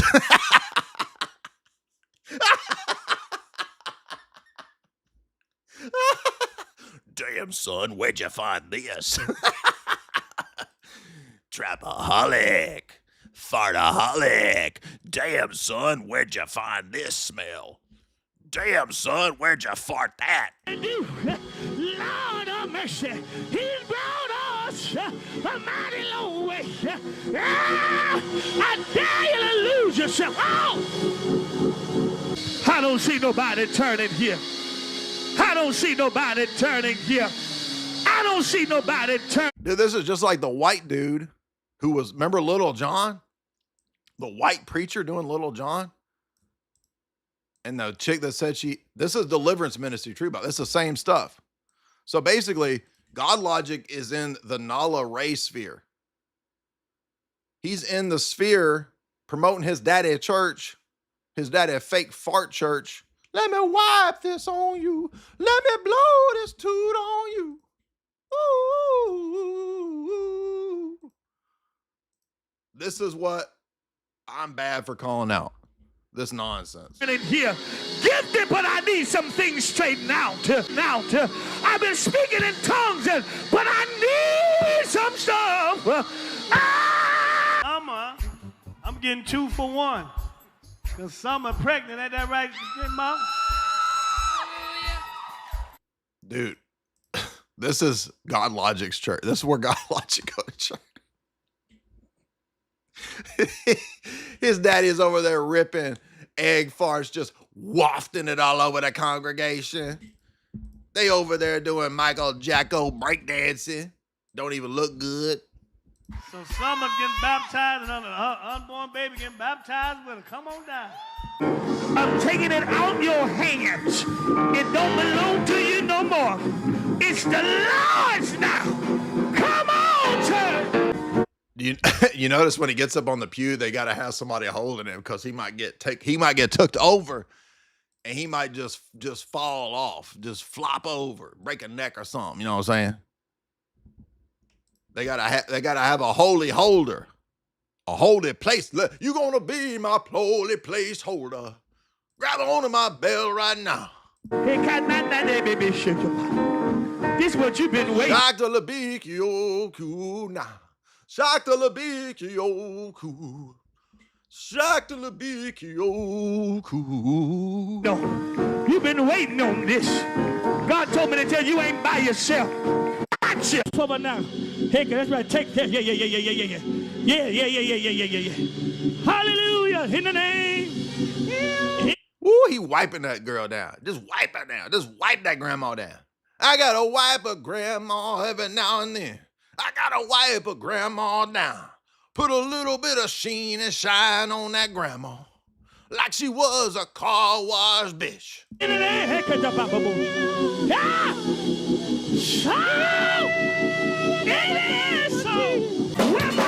How dare you call this out? All of this is from Jesus. How dare you say a bad thing about Godlogic? You're so mean. Ooh. Come on.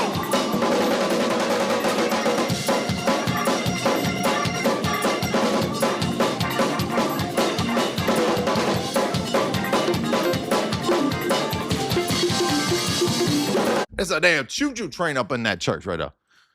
Come on, ride a train and ride it. Ooh, ooh. Come on, ride a train and ride it. Come on, ride this train and ride it. This ain't Thomas the choo-choo train. This is a God train. I got a little bit of Godlogic right now. While she's singing, I need you to start turning. Every time I turn around, Slowly. Every time I turn around, this preacher be looking at my booty. That's why I wear this tight green dress, so the preacher could see my thick triple C thighs. I want this preacher so bad. He looking at me right now like I'm food. He wanna eat me up right now, yeah. the Lord. Remember, this is what the white Little John preacher did the same thing. Dude, deliverance ministry is off the hook, man. That's just crazy. Remember that white preacher was saying, bitch, turn around in circles. Yeah, what? Yeah, let me see you from behind. What? Yeah. We saw, I'm not joking. There was a white preacher doing deliverance ministry. It's the exact same thing. And then the preacher's like, let me see you turn around. Why don't you dance on that pole? Get up on that pole, bitch. From the windows to the walls. Shake it like a song shaker. Shake it like a salsa. Shake it like a salsa. Shake it like a salsa. Gonna unwind that thing that's gonna have you so winded up. Every time I turn around, Favor is on your life, but it don't look like it. Shake it like a salt shaker. Ooh, bitch, let me see that booty, girl. Shake it like a salt shaker. every time I turn You got your big mama's mantle, and the devil been trying to shake your favor. Woo! But you came to the right one today. He's unwinding it. He's unwinding it. Keep. And he's breathing on you. Every time I turn around. Damn, I done farted. Let me blow that shit on your face. Let me done fart on your face right now. Shake it like a salt shaker. Okay, it's enough of that. There's another one, though. Let me see. I is delivered. Yes, sir. Turn around and tell those people. Tell them. I'm not gay no more. I ain't gay no more. delivered. I don't like men's no more. I don't like men's no more. I don't like men no more. I said I like women. Women. I like women. I like the booty. Ooh, I like women so much. I like that booty, baby.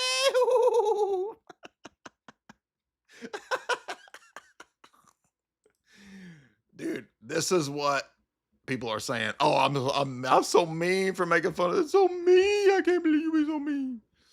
Okay, but I'm still not. Oh, here's another. Dude, Avery going buck wild again. Look at this. Look at this right here. Shake it like a salt shaker, Avery. Shake it like a salt shaker, Avery.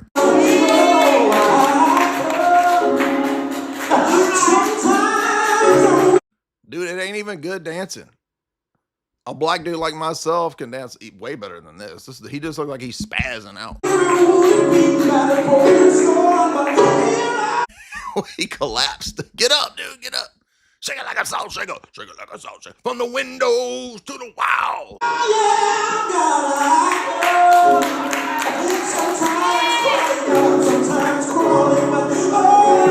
He crawling.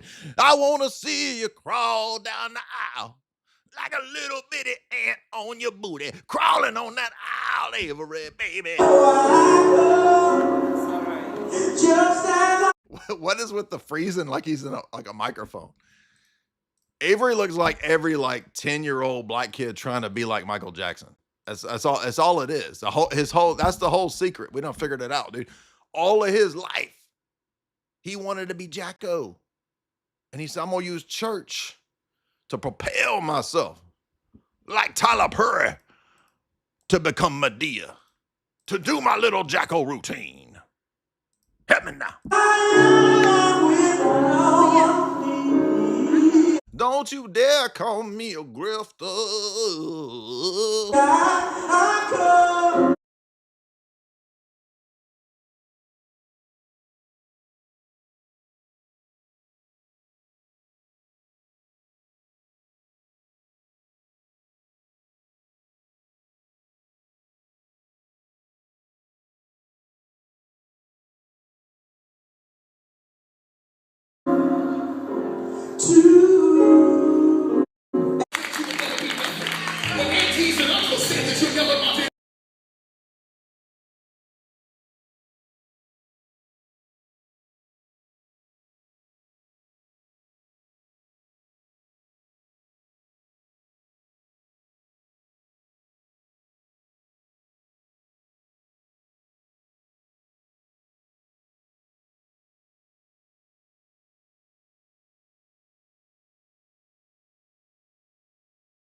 Black bishops, black players. We got to go to Cleve's clip here. You didn't miss anything. I was just trying to find this Cleve clip. So the church. Okay. By the way, here's Avery talking about Christian Zionism, exactly as we said. Don't call the church Israel. No. I don't call the church Israel, bro. Okay. Now, here is Avery promoting his dad's church. 1 second. I don't know why it's giving me a hard time now. Why is it giving me a hard time to pull this stuff up now? Maybe save the watch later.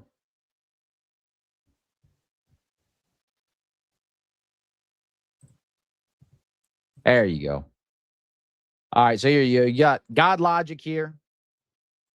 Godlogic here at Bishop Avery Austin Total Deliverance Ministries, giving like a little.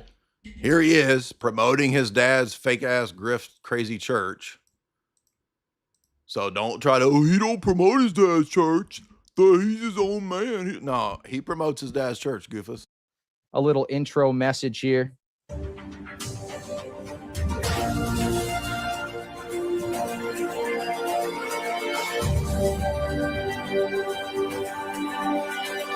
First of all, let's just thank everyone for tuning in on another virtual worship experience with Total Deliverance. My name is Avery Jr., and we're excited to have all of you here today, tuning in on a Sunday, expecting something great from God. God's going to do something great for you. How does he know that? Why is he pushing all this deliverance stuff? So don't try to come with me with your bullshit that he don't promote it. Why are you going after Avery? Because you jealous. Because he pushes all this bullshit, dude. Expect this message to hit home, to hit you in your hearts and hit you in your minds, hit you wherever it needs to hit you. Matter of fact, let's go before the throne of grace right now. Father God, we thank you. Performative public praying at his dad's fake ass church. And here's the thing.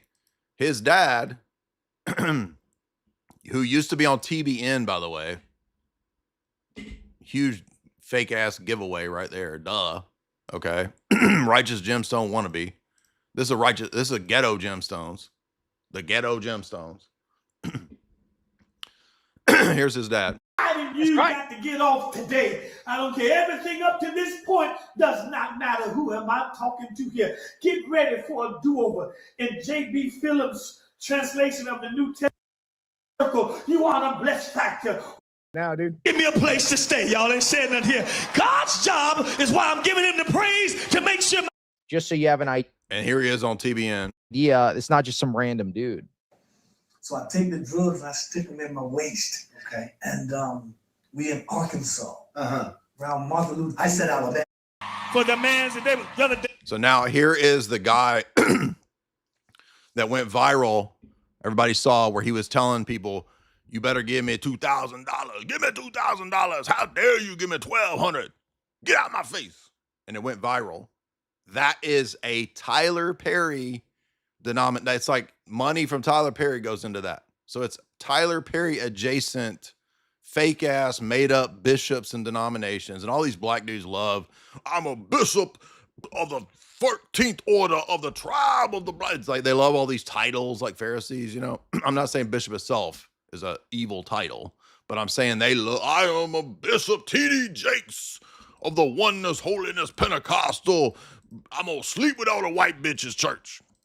David, please stand. All right, so we get this Bishop Winan guys up here again. Total Deliverance Church. This guy is over this church. You heard it right at the beginning. So this is Avery's church. This is Dad's church. They push it. That's our great leader, the Perfecting Fellowship. Okay, their leader here, this guy right here. Now listen to just a brief segment from his sermon. I'm going to explain exactly who this guy is and why this. Remember when we told you these people were grifters, and all of y'all, thousands of people, huge piece of shit. You're so jealous. You're so evil. Oh, turns out, I was right again for the 1,000th time. This is significant. Ain't nobody mad because you got curves. Just woo, girl. In fact, I'm happy you got curves. Shake it like a salt shaker. This is the house.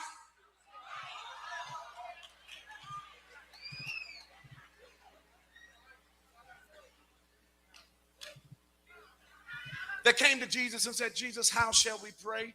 He said, when you pray, you shall say, our Father, which art in heaven, hallowed would be thy name. That's the reason I don't let folk use the name of Jesus around me. Just say Jesus. Cuss and say Jesus.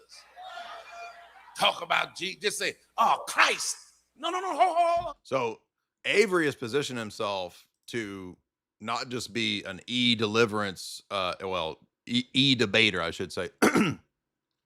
But my guess would be that it's also a way to kind of get up in the Tyler Perry network of black churches. For those that don't know, the reason that Tyler Perry was successful, the reason he got so famous, was precisely because his whole routine before he was mega famous was just performing in black churches. So he would do his characters in black churches, and it got so popular that eventually he went full Hollywood, right? So this guy right here is buddies with Tyler Perry. This is the preacher who went viral because you gave me $1,200. I said, give me $2,000, bitch. Get out of my face. Right? Remember this? This went viral. Tyler Perry then gave this dude $100,000 for his church because these are all Tyler Perry adjacent ministries that become means for these types of black grifter, fake preachers, fake bishops to get paid, dude. That's what it is. It's a grift, obviously. No, you can't say that. Because you should make that. This is why Avery won't say what the church is or tell people to go to an Orthodox church. Because it would mean, in his mind, that's going to piss daddy off. And by the way, I got a pretty sweet deal. I might be able to rise up in daddy's church. And I'm going to be the next Tyler Perry. Name holy. All right, so you've got this Bishop Winans guy. All right, so this guy's actually pretty famous. He was recently in the news, but he's very famous for the show Tyler Perry's House of Pain. He made regular appearances in Tyler Perry's TV show House of Pain. See what I'm saying? This is him from one episode here. I'll play a little. So you get the point? By the way, I'm not trying to say, well, you're saying that they're bad if they have a famous connect. No, we just met a bunch of famous people. That's not what I'm saying. I'm saying if the ministry is churchless grift apologetics to have the broadest reach and the least amount of dogma and exclusivism, and then Avery takes the Orthodox Trinitarian doctrine, which you can't take the Orthodox doctrine and I have the rest of the Orthodox teaching in church. It's just ridiculous. That's the grift. If Avery decides and mans up and says, you know what?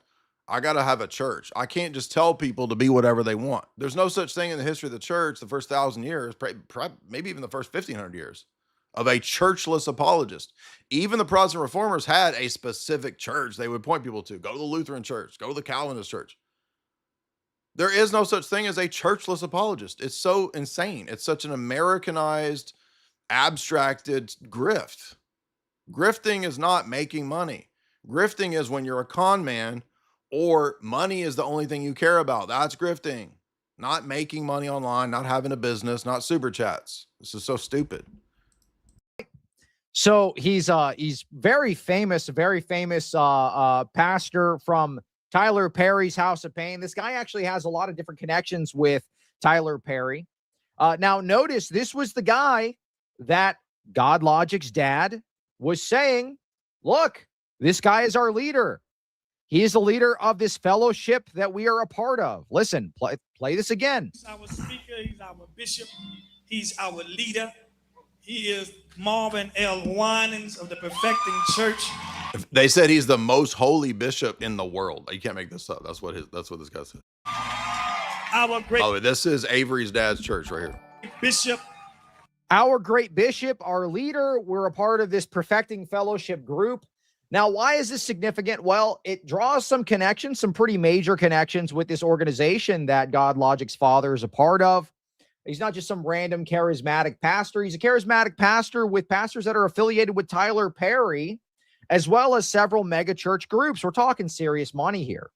Now, he was associated with this scandal. This was Pastor Marvin Winans got upset at a church member for only donating $1,200 when he asked for $2,000. This is the clip you guys probably saw that went viral.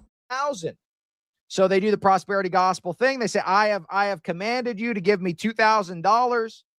Well, what he said was, I commanded you to give me 1,000 plus 1. So people were confused. And then he started rebuking people in the middle of the church. But this was the leader of their church group that they were a part of. I, Roberta McCoy, given faith and stand in unity with the vision of perfecting church of sowing this seed of $1,000 plus $235 and receiving the blessings to come to all that participated. Now that's only $1,200. Yes. Y'all not listening to what I'm saying. If you have 1,000 plus 1,000. Okay. Well, I'm gonna work on the other 800. Well, that ain't what I asked you to do.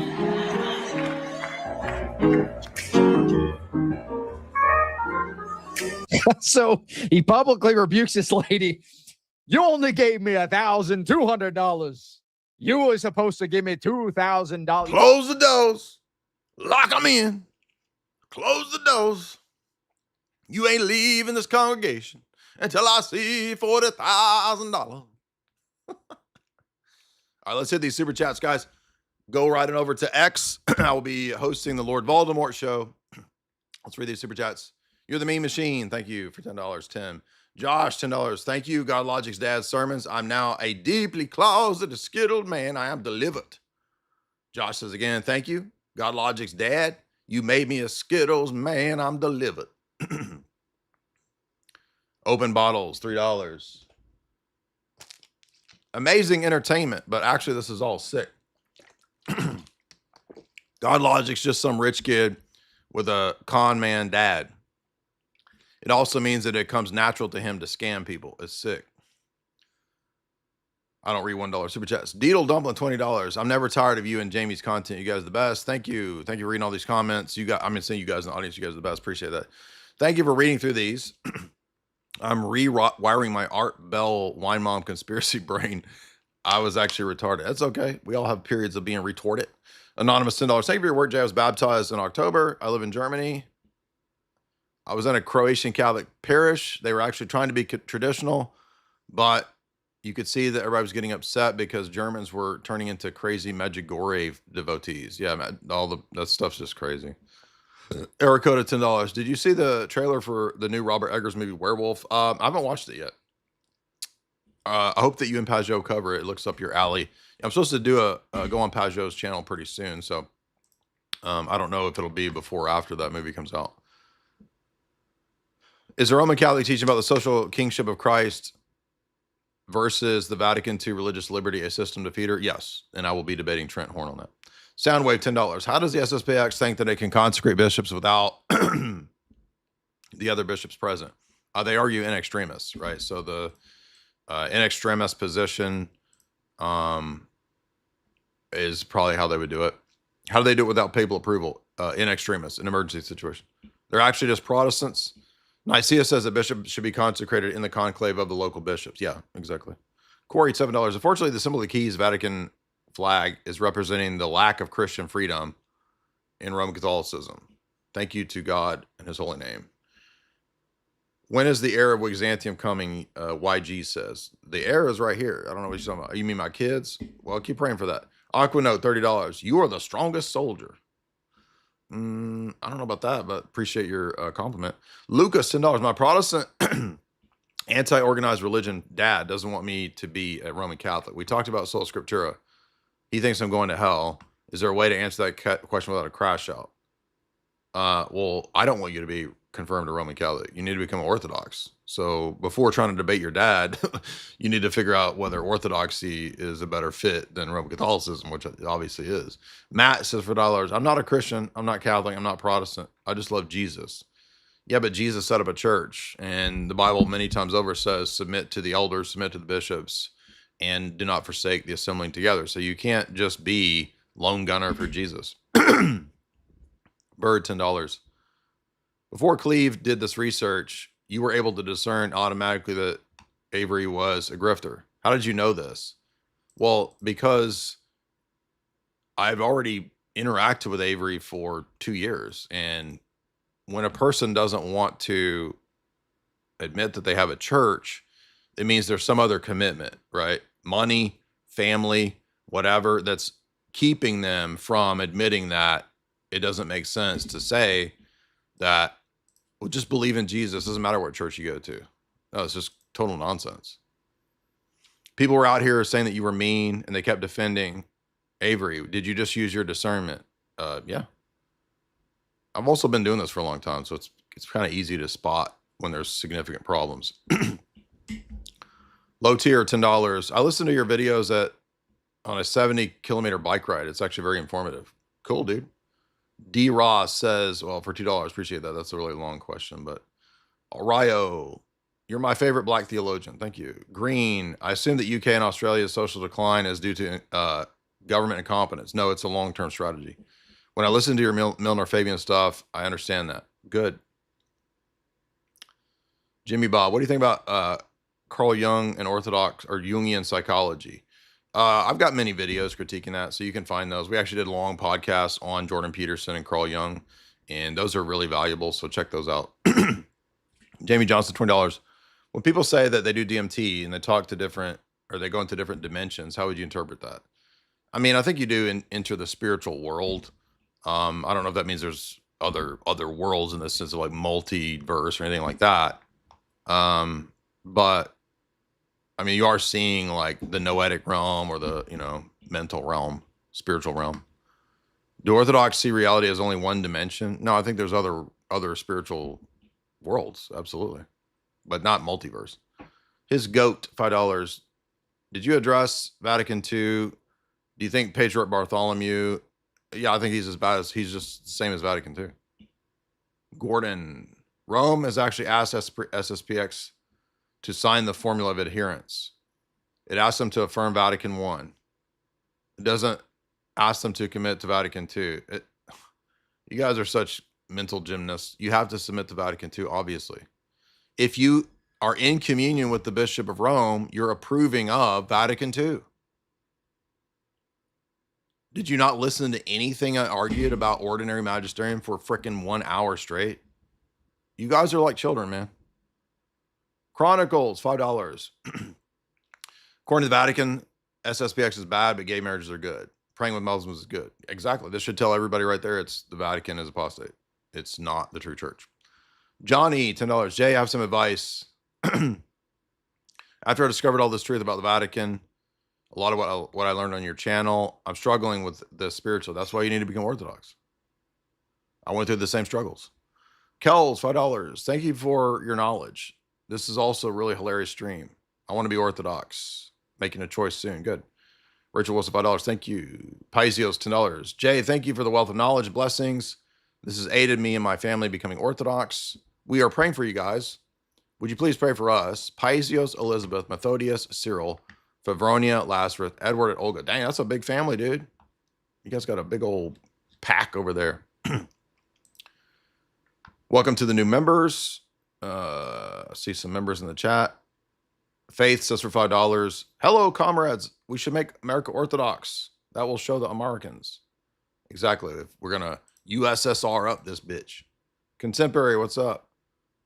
Metal Hermit, $10. This is for the motherland. This is for mother USSR Russia. Hall Long, that's for David Wood. Hall Long Nate, $5.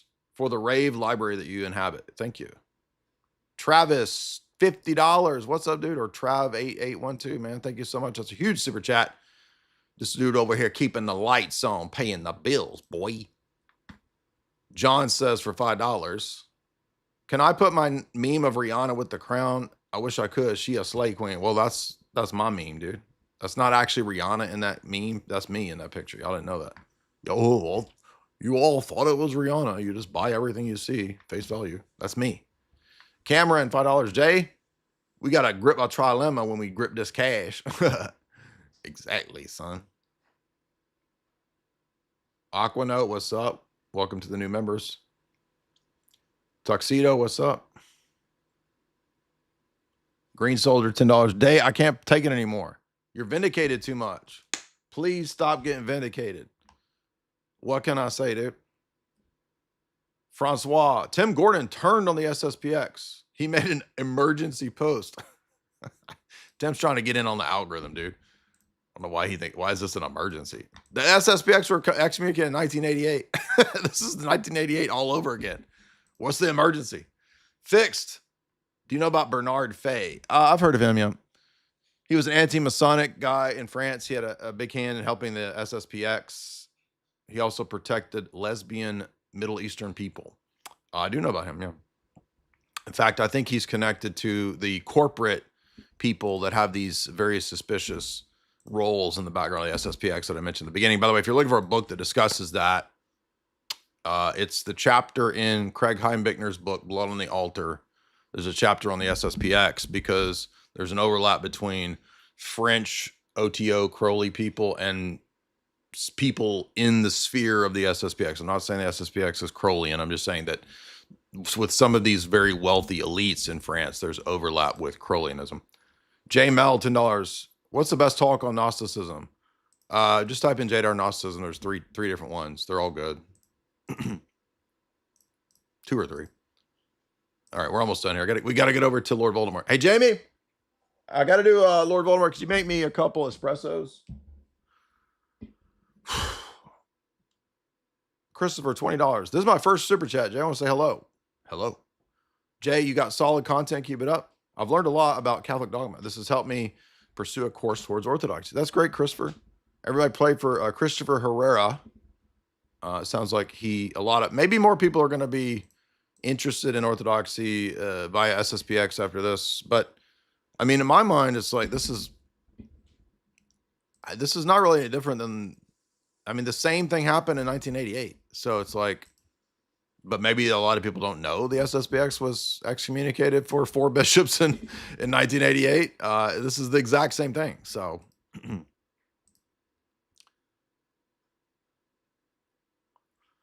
ECAT says for $5, I live in St. Mary's, Kansas. They built a large SSPX church there. It's one of the biggest in the world. Half the town goes to it. Well, I'm sorry for you guys.